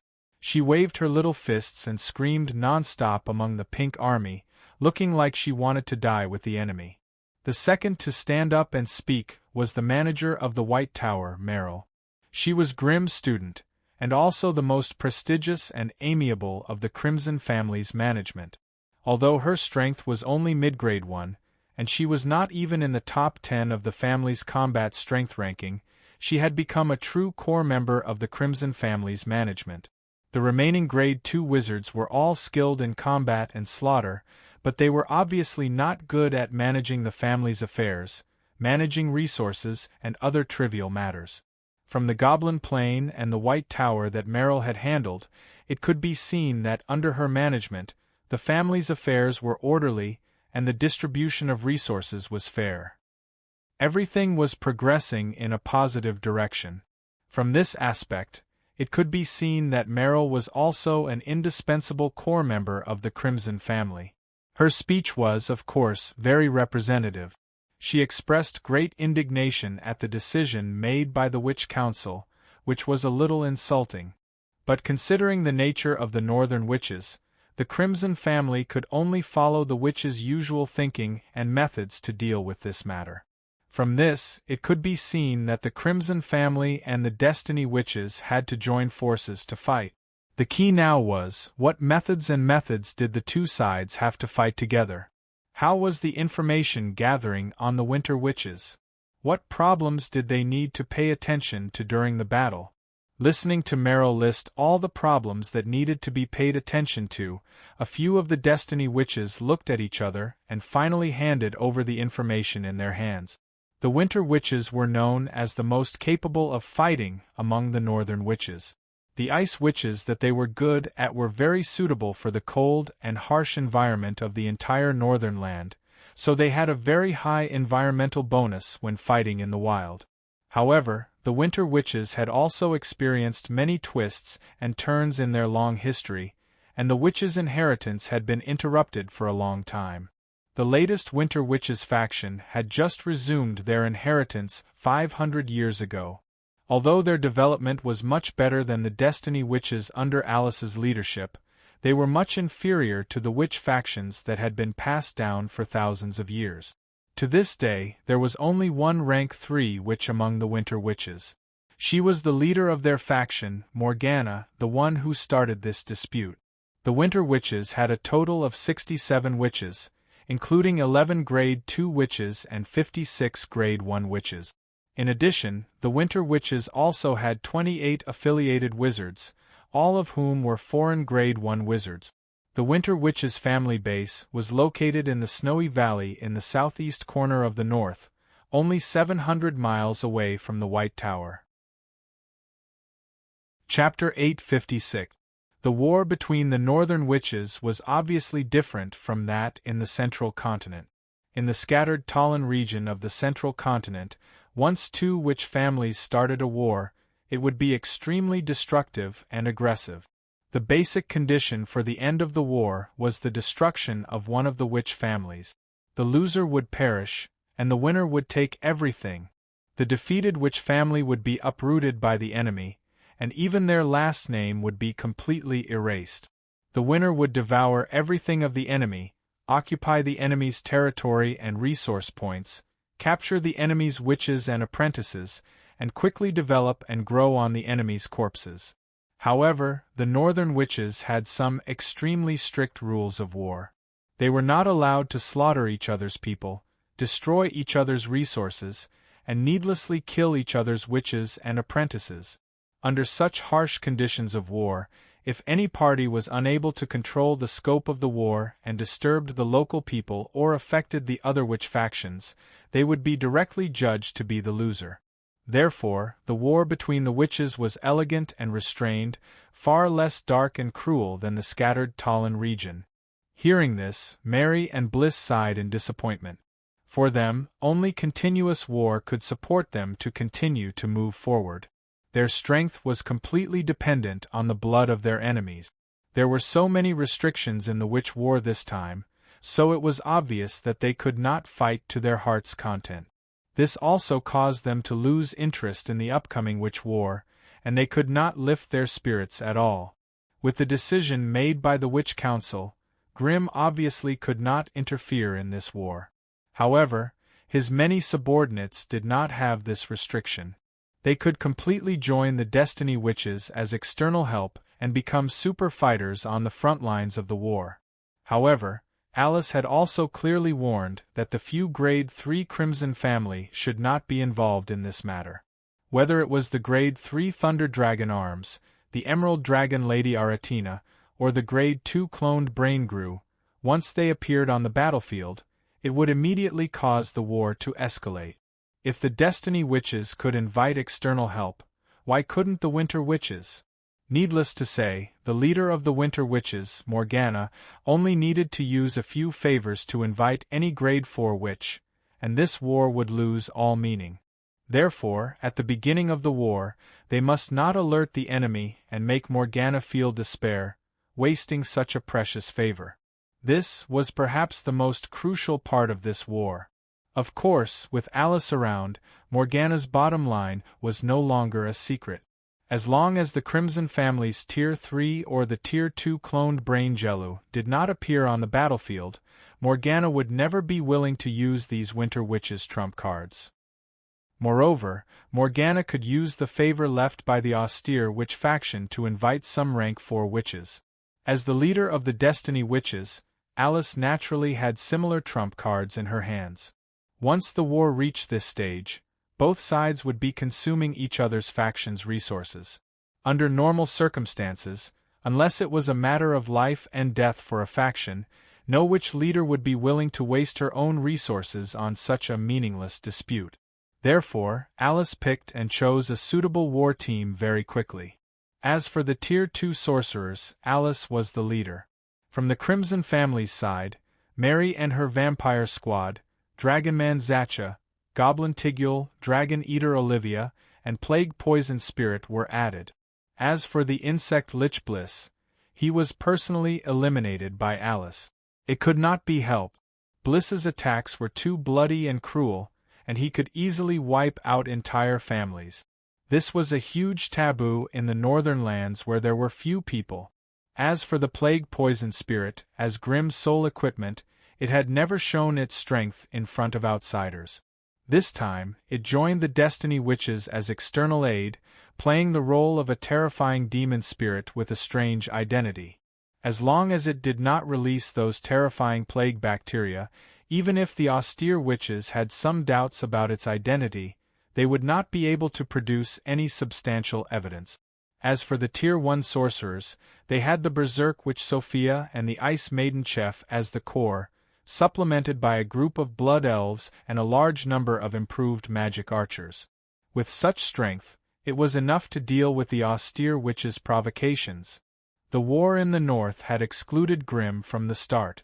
Hence, when a large number of Crimson Magi rushed to the north to participate in the war, Grimm, the instigator of all this, had obediently returned to the Blazing Flame Monarch and began his semi-secluded life here.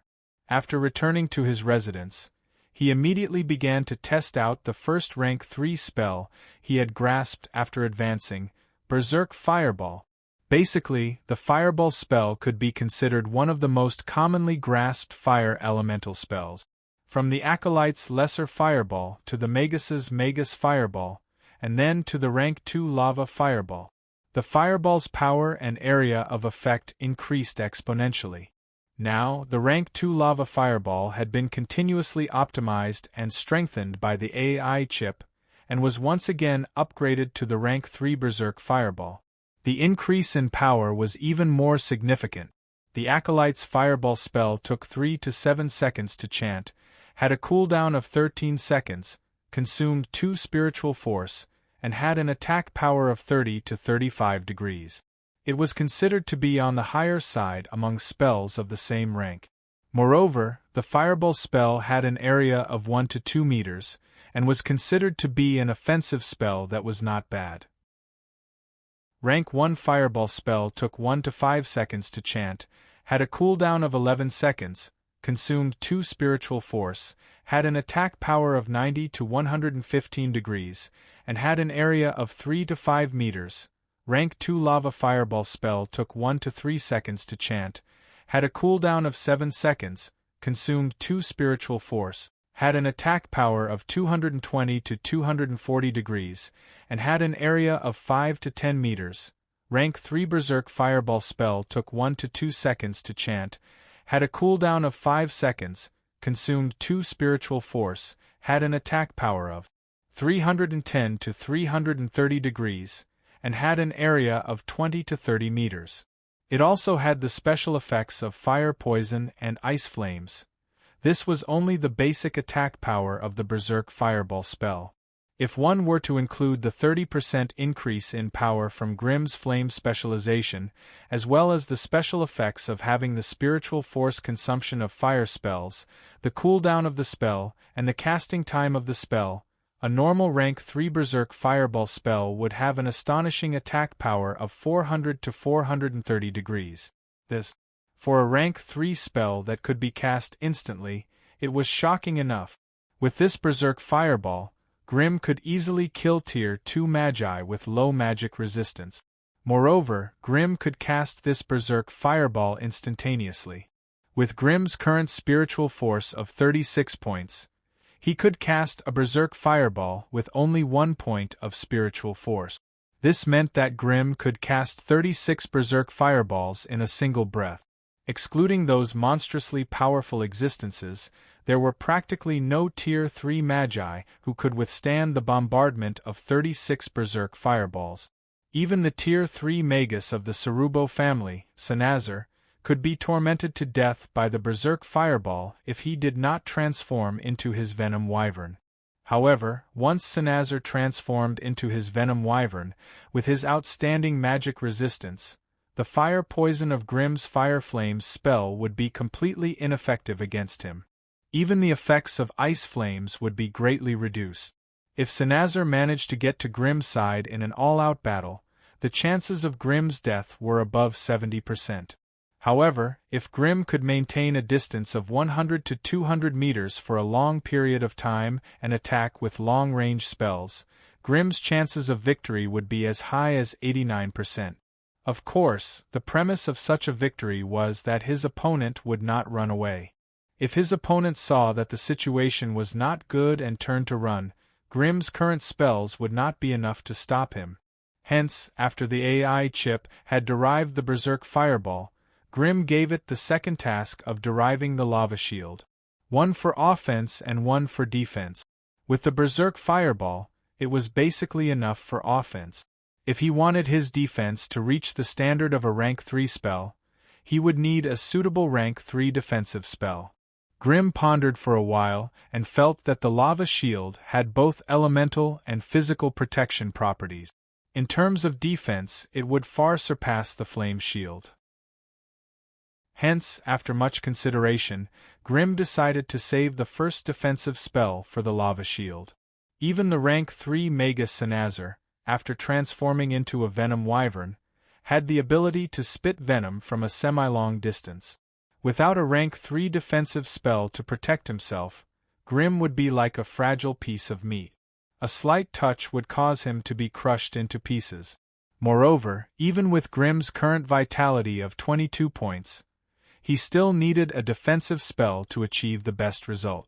Hence, now that he had a method to attack, Grim's most urgent task was to quickly grasp a rank 3 defensive spell that was compatible with his own attributes and rank. Beat. Spell derivation mission established. Primitive spell model is rank 2 lava shield. Prerequisite knowledge met. Estimated time taken: 48 days 22 hours 37 minutes 54 seconds. Grim could not help but sigh after hearing the AI chip's feedback. At rank 3, the complexity of knowledge in the Magus system had risen to a whole new level. Now, even improving a rank 2 spell would require more than a month's time. If Grim wanted to evolve all the rank 2 spells he knew into new rank 3 spells, it would take him at least a decade to do so. In the eyes of high-ranked magi, time was no longer as pressing as it was for low-ranked magi. With the lifespan of a rank 3 magus, they had hundreds of years for Grim to squander as he pleased. On the other hand, those with weak willpower would easily indulge in a relaxing and enjoyable life, eventually forgetting their original purpose as a magus. Obviously, Grim would not be like that. Chapter 857. The Black Forest. This was a black forest that had yet to be fully developed. Tall and straight ancient trees stood next to each other, using their luxuriant branches and leaves to cover the forest in a deep and dark darkness. Very little of the pitch-black soil was exposed, and it was covered with dense fungi and moss. Of course, there were even more thorny shrubs and demonic vines that climbed freely. No matter the time of day, a faint layer of black gas would linger in the forest, making it look like a magical forest.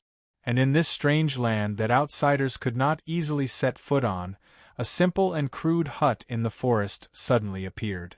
It seemed so out of place with the surrounding environment. With a creak, the door opened, and a beautiful woman in a green robe with a lithe figure walked out.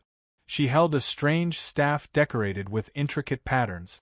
She had a slender waist, a tall and graceful figure, a delicate face that would make one's heart beat faster, strange light green hair, and long pointed ears that stretched out from her hair. Unexpectedly, this beautiful woman turned out to be a forest elf from another world. She pushed open the wooden door and stood in the small space in front of the hut.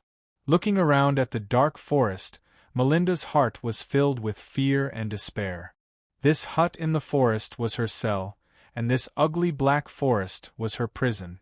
Every time it was late at night, all kinds of strange beasts and magical creatures would roar and roar. Even though she was hiding in the hut, Melinda's sharp hearing could still sense the movements of the magical creatures wandering around the hut. If not for the strange magical plants around the hut blocking the magical creatures, she would have long been torn to shreds and swallowed by those ferocious and terrifying magical creatures. The magical plants only had a circumference of 50 meters, and her range of activity was limited to this 50 meters. Once she stepped out of the hut, she would have to face all kinds of strange and ferocious magical creatures in the Black Forest. Melinda really could not imagine that as a forest elf, she would one day be trapped in a forest. On the first day she was imprisoned here, she tried to communicate with the plants here. Unfortunately, every ancient tree and every weed in this place gave her a kind of crazed desire for flesh and blood, a kind of twisted consciousness that bordered on madness. If the magic forest of the Grace Plain was a group of vegetarians, then the dark forest of the Magus world was a terrifying carnivorous beast. Not to mention the beasts and monsters here, even the flowers and grass were filled with a violent and terrifying aura. In this dark forest that was filled with danger, death, and slaughter, the forest elves, who were known as the children of the forest, found it difficult to move. Even if the terrifying demon did not shackle Melinda, she had nowhere to run. She could only stay in the small house and diligently take care of the strange moon well for the demon. That's right. Through some unknown means, that terrifying demon had actually planted a moon well in front of the hut, and Melinda's mission was to watch over and hasten the moon well's growth. Every time night fell and the full moon hung high in the sky, a ray of tranquil and elegant moonlight would shine down from above the hut, shining straight on the strange moon well. Whenever this happened, if Melinda knelt in front of the moon well and prayed, her consciousness would vaguely return to that magical forest filled with a dreamy aura. The familiar smell of the earth, the familiar fragrance of plants, the fairy flapping her wings and shuttling through the forest, all the ancient trees and plants swaying their bodies, using the melodious and gentle breeze to greet her amiably, she could even hear the crisp and clear calls of her companions in the distance. This was the only time of day that Melinda was happiest. When the moon well was first planted, the strange roots around it were obviously not used to the environment and soil here and began to wither. It was only thanks to Melinda's tireless rejuvenation, earth purification, plant growth, and other natural spells that she managed to revive it. It took half a year for the moon well to barely adapt to the environment here. It once again planted its roots deep into the soil, absorbing a completely different kind of manna from the earth. After another half a year of recovery and nourishment, the moon well that was more than a meter deep and half a meter in diameter finally had a pool of clear, jade-green moon water at the bottom of the well. Melinda had also sneakily taken a sip. That one sip almost burned her stomach. If she hadn't treated herself in time, perhaps she would have died from this otherworldly version of the moon water. Melinda was only a rank 1 forest elf priestess. With her knowledge, it was obvious that she couldn't decipher the true reason for such a drastic change in the moon well's water. She was originally worried that the demon would abandon this place because of the changes in the moon well's water. In this way, Melinda would have to return to the terrifying wizard tower and be imprisoned in the dark prison. Or, she would be chosen by a certain wizard and become one of those disgusting blood elves or experimental subject. There were more than 100 forest elves who were brought here with her by the wizards, but after such a long time, there weren't many companions who could maintain their pure faith and pure hearts. If Melinda hadn't been chosen by that terrifying demon because of her identity as a priestess, she probably wouldn't have escaped the same fate as her companions. As for that demon, he was actually a handsome young man filled with a demonic charm, wisdom, and a powerful aura. If one didn't consider their identities and factions, he was actually a partner that could make one's heart palpitate. It was a pity that their identities, positions, factions, and beliefs were completely different. This filled Melinda's heart with regret and sorrow. It was night time again, and the full moon was high up in the sky. That demon would be here soon, Melinda panicked, and quickly walked to a corner of the empty space in front of the house, where a strange wooden well appeared. The mouth of the well was made of wood, and it was about half a meter above the ground. Green vines and flower branches wrapped around the edge of the well. They didn't grow independently, but were embedded in the wood texture of the well. They were slightly protruding, vivid and moving. As if sensing Melinda's approach, the vines and flower branches on the walls of the well became active. A few budding flowers also opened their pistils, and a sweet fragrance filled the air. For the first time, the quiet and dark forest became warm and peaceful. Melinda knelt in front of the well, holding the nature staff in one hand and caressing the edge of the well with the other. She murmured, repeatedly chanting poems and prayers praising the moon god. She didn't know when, but a ray of elegant moonlight shone down from the treetops and landed on the mouth of the well. Following Melinda's pious prayers and incessant praises, a strange and mysterious force rippled in the well, and beautiful rays of light began to flow on the walls of the well. If one looked closely, they would see that these beautiful rays of light were actually made up of tiny and strange runes.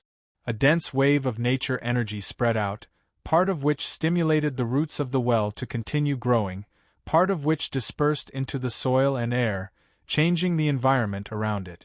Another part gathered in the well, condensing into drops of green liquid filled with a strange magical aura. However, just as Melinda entered a special state of meditation and illusion, a huge flame shot into the sky from an empty space in the corner of the small house. The flame disappeared as quickly as it came. The explosion of the flames did not harm the plants around it, nor did it disturb the elven priestess, who was still in a daze. After the flames subsided, Grimm's tall and handsome figure was revealed. The cabin in the woods was one of his witchcraft experiments. It was used to verify the magic of the Moonwell, an elven magic facility. From the current results, this was the only place that had succeeded. The other two had all failed. Of course, there were many reasons for the failures. The most suspicious one was Melinda's identity as a priestess. After all, she was the only elven priestess that had been captured. The other two places were taken care of by elven wizards and druids. They had similar nature spells as Melinda, but regrettably, the Moonwell was withering bit by bit. Of course, Melinda's experiment could not be considered a complete success. After Grimm's investigation, he discovered that the moon water here and the moon water from Fane Plain were completely different in nature. According to the AI chip's analysis, the mana density of the new moon water was 230% higher than that of Fane Plain. This meant that any magus who consumed the moon water would have their elemental balance disturbed by the overly dense mana, causing their mana to go berserk. Not only was the moon water not a life-saving holy water, it had instead become a lethal poison. However, according to the special properties of the moon water, if it was refined and dried with a special technique, it could produce a strange type of magic essence. This magic essence was a type of magic essence in the form of powder. It was a very precious magic ingredient in high-ranked alchemy, and it could bestow the special property of automatically recovering mana in high-ranked magic items. In the high-ranked markets of the Magus world, every gram of magic essence could be sold for a sky-high price of 700 magic crystals. According to the production rate of the moon water, 50 grams of magic essence could be refined every month. Of course, the AI chip's analysis and data analysis provided Grimm with a new train of thought. If he could improve the process and refine the magic essence powder into a powerful magic essence, it could even allow normal people without any talent in magic to possess mana and walk the path of a magus. Chapter 858. The Wizarding World never lacked high-grade wizards. In order to continue their bloodlines, these high-grade wizards were constantly experimenting with all kinds of reproduction methods.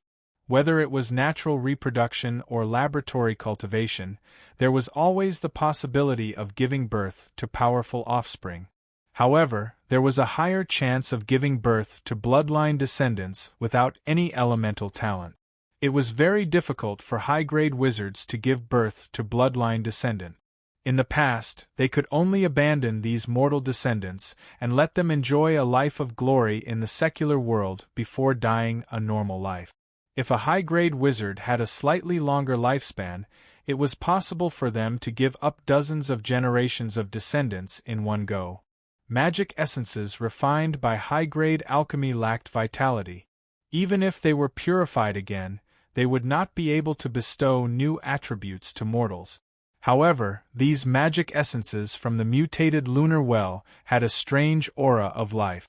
Once they were purified to a certain level, they could even turn something rotten into something magical, giving mortals the ability to possess mana.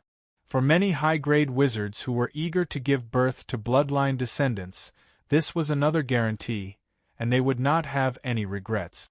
However, with the current output of the mutated lunar well, they could only purify 50 grams of magic essences every month. It would take them half a year to gather enough to purify powerful magic essences. However, considering the wide and bright future of powerful magic essences, Grimm had set the price at 2 million magic crystals deep in his heart. After all, this was a unique business. He had never heard of such an item anywhere else. Although the propagation flower could achieve a similar effect, it was a consumable item that could only be used once. Also, no one knew where they grew in the chiliocosm, so they could not be produced continuously like the powerful magic essences in front of him. Moreover, 2,000,000 magic crystals might be a sky-high price for low-grade wizards, but for high-grade wizards, it was only the basic cost of a large-scale witchcraft experiment. If spending 2,000,000 magic crystals could guarantee that there would not be any mediocre offspring, which high-ranking wizard would be stingy with magic crystals in this aspect? While Grimm was silently observing Melinda's every move, Melinda finally completed a devout prayer ceremony and slowly recovered from her absent-mindedness. As soon as she opened her eyes, Melinda saw the terrifying demon standing by her side, his tall and handsome figure tall and straight. He was only 1 meter away from her. Melinda exclaimed, then covered her mouth and retreated, looking like she was cowering in fear. Grimm didn't care about the elven priestess's cowardice. He looked down at the half-filled moon water in the moonwell, and a satisfied smile appeared on his face. In another 3 to 5 days, he would have enough moon water to purify the first bottle of powerful devil essence. You've been doing pretty well these days. Grimm looked at the elven priestess with a gentle smile on his face. Tell me what you want. I'll satisfy you if I can. Even if you want to slap someone, you need to give them a sweet date to eat. The other party did not slack off and prayed diligently every day. This was undoubtedly worthy of a reward. I. The elven priestess' lips trembled as if she wanted to say something. If you don't have any requests, then forget it. I have something to attend to, so I'll be leaving first. Grimm turned around and was about to leave. No. I have a request. Speak. I want to have a few companions. The elven priestess finally mustered up her courage and made her request. Grimm turned around and looked at her. He tilted his head and thought for a moment. I'll bring one of your companions with me tomorrow, but you have to teach her the rules here. If you continue to perform so well, I'll release your companions one after another. Melinda's beautiful eyes immediately lit up, and she hurriedly rushed forward. I'll be obedient. I'll definitely make them obedient. You can rest assured. Even in the Faern Plain, the elven priestesses never went through any combat training. Their only daily task was to do some cleaning and cleaning work in the elven shrine or altar, and regularly hold some public prayer ceremonies. Hence, Melinda was only at grade 1, but her combat ability was nothing to speak of. Grimm did not say anything else. He nodded at the priestess and took 2 steps forward, disappearing on the spot as a pillar of flames shot into the sky. Melinda bit her lip and thought for a long time. Finally, she knelt down under the tranquil moonlight and prayed to the crescent moon in the sky. Great moon goddess, what should I do? Is what I'm doing right or wrong? I hope to receive your guidance. It was a pity that this was not the Faern Plain, but the incomparably powerful Magus world. The goddess of moonlight Mivi she prayed to had a weak divinity, and could not extend her divine force to this corner. Hence, her prayers were destined to be in vain. Just as Melinda fell into a state of devout prayer, Grimm, who was dressed in a red robe, silently appeared somewhere in the nearby dark forest. He looked at the small house in the forest from a distance of 5 miles and the densely packed ancient trees that towered into the sky. Flap. A strange sound of wings flapping could be heard. Immediately after, a blood-red bat with a sharp beak flew out from the dark forest. It turned into a pale-faced, middle-aged nobleman in an exquisite robe in front of Grimm. Master, what orders do you have for Venlier? That small house in the forest is a secret experimental site that I've set up. I will not allow anyone to destroy it. Assign some men to seal off the area. Do not allow anyone to enter. Regardless of whether it's a magical creature or a magus, kill anyone who enters. If there's anyone you can't deal with, inform me immediately. Yes, I'll make the arrangements right away. Although a defensive spell formation had already been set up around the small house, Grimm was still worried and sent some more men. Only when the place was tightly guarded did he feel at ease and turn around to leave. White Tower. In a secret room. As a streak of flames dissipated, Grimm's tall figure strode out and returned to his residence. He was now much more proficient in controlling flames.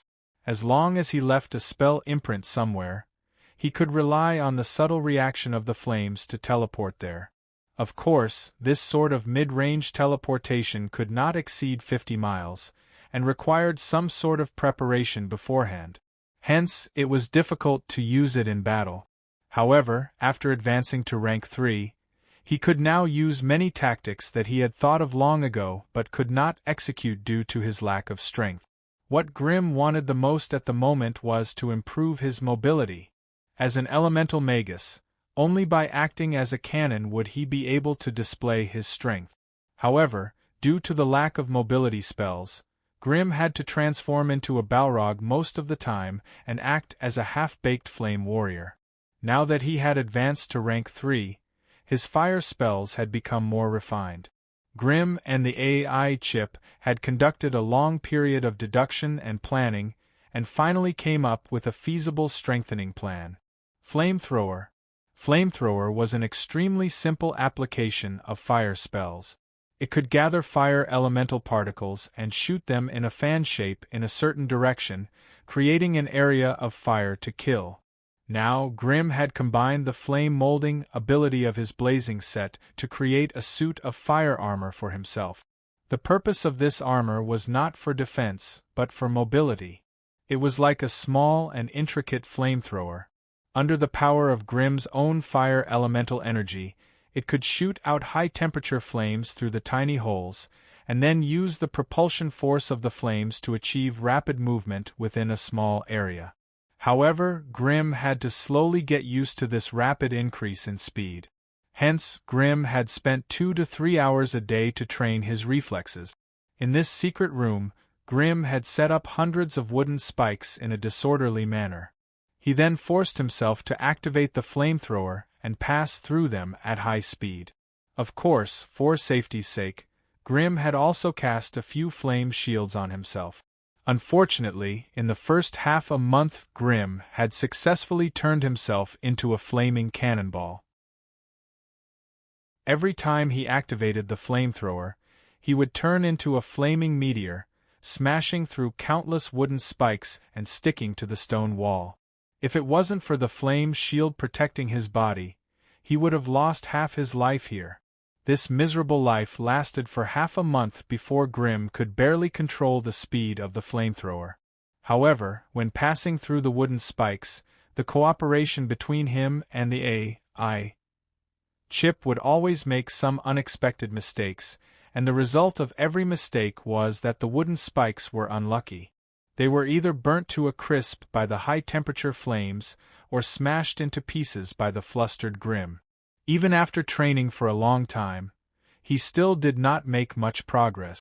This made Grimm lose confidence in his own talent, and he could only hand over the control of the flamethrower to the AI chip in his brain. Compared to the blurry motion perception of the human brain, the AI chip's control of the flamethrower was much more precise and agile. Every time the flamethrower was activated, Grimm would turn into a flaming humanoid, moving at high speed through the densely packed wooden spikes. Unfortunately, although his body was very agile, his expression did not match his body at all. Grimm's screams never stopped as he watched the wooden stakes fly past him and the spikes rapidly approach him. After a round of practice, although he was unscathed and completed all the movements with exceptional perfection, the bean-sized beads of sweat had already soaked through his clothes. Chapter 859. Entovia. As a large trading city, Entovia was famous throughout the entire northern lands. With the wizard tower in the center of the city as the core, circles of commercial areas and exquisite villas could be seen everywhere, and the flow of people here was endless. One had to admit that although the northern witches were a bit too savage, their attitude towards the people was the best among all the wizard forces. Perhaps it was because of the cold climate in the north and the sparse population. The population was also a scarce resource here. Therefore, in the entire north, there were almost no large-scale killings, and the disputes between the witches rarely affected the ordinary people. Entovia was a typical public city that did not belong to any witch faction. Instead, it was a commercial city governed by the Witch Council. The witches responsible for maintaining order here often had to treat every witch faction fairly and maintain a neutral position at all times. Arya was an official witch who belonged to the Witch Council. At this time, it was time for her to patrol the city. Arya sat on her flying broom and flew across the sky of the city leisurely. Beneath her feet, exquisite buildings rose and fell, and the streets were bustling with people. Groups of carriages and horses slowly moved through the crowd, and the loaded carriages were stacked with all kinds of goods. Seeing the witch passing over their heads, the citizens took off their hats and cheered enthusiastically at Arya's figure. It could be seen that the local witches were indeed very loved by the people. At this time every day, Arya had to patrol the commercial area in the east of the city. When passing by Biden's magic hut, she would also pay a visit to Aunt Ferlin and taste the honey cakes made by her. Then, she would fly to the Kento flower shop on the outskirts of the city and bring back a foxtail flower for her dear Minnie the Witch. The witches on duty in Entovia City spent most of the day leisurely and contented. The order and laws of the city were in charge of the nobles and city guards appointed by the witches, and the witches were only responsible for patrol and sightseeing. Only when there was a major turmoil in the city that the city guards could not handle, would they appear as arbitrators and managers. Therefore, when Arya flew across the sky on her broom, thinking that it would be another leisurely and idle day, a firework of witchcraft suddenly exploded in midair from the Palin district far away. It's the alarm from the city guards. Arya was a little surprised. She quickly flew towards the place where the fireworks were going to rise. When Arya arrived at Palin district, two of her sisters had already arrived ahead of her. They rode on flying broomsticks and floated side by side above the street, seemingly discussing something with each other. When they saw Arya, they nodded at her from afar. Palin district was a famous commercial district in Entovia City. There were several large chamber of commerce shops on this street, so it was also one of the areas that the witches paid attention to. Although Arya was a little late, she could still see everything on the ground as she floated about 70 meters in the air. At this moment, on the streets of Palin district, in front of the Golden Base Trading Company, two teams were facing each other coldly. The city guards who had rushed over after hearing the news were scattered around. Although they were all holding weapons in their hands, they did not dare to rashly intervene in the dispute between the two teams. There could only be one type of person that could make the Entovia city guards not dare to go forward to enforce the law: witches. As expected, even though Arya swept her gaze across the two opposing teams, she saw 7 to 8 people dressed in witch costumes. Through the emblem on their chests, Arya quickly figured out who they were. They were the Destiny Witches of Dragonbone Waste and the Chilly Winter Witches of Snowy Valley. As soon as she saw them, Arya's head buzzed, and she instantly felt a headache. Arya, look! One of the two witches who had arrived earlier flew in front of Arya. They're fighting here. Should we intervene or not? How should we intervene? Arya could not help but smile bitterly. The battle between them is approved by the Witch Council. All the witch factions are not allowed to intervene before the outcome is decided. This includes us. Then let them cause a ruckus here? This is Palin district. Go ahead and fight. Let them fight. Anyway, if they break anything, just let them pay for it. We just have to be careful not to let them accidentally hurt civilians. All right. It seems like that's the only way. The three witches muttered and quickly made up their minds. Arya was the oldest and the strongest among the three, so she was the first to fly above the witches of the two factions. Seeing the arrival of the witches on duty, the city guards at the far end of the street let out a long sigh of relief. although they were well-equipped, well-trained, and usually dealt with troublemakers without mercy. But when faced with a group of witches, this group of fearless city guards could not help but shrink back a little.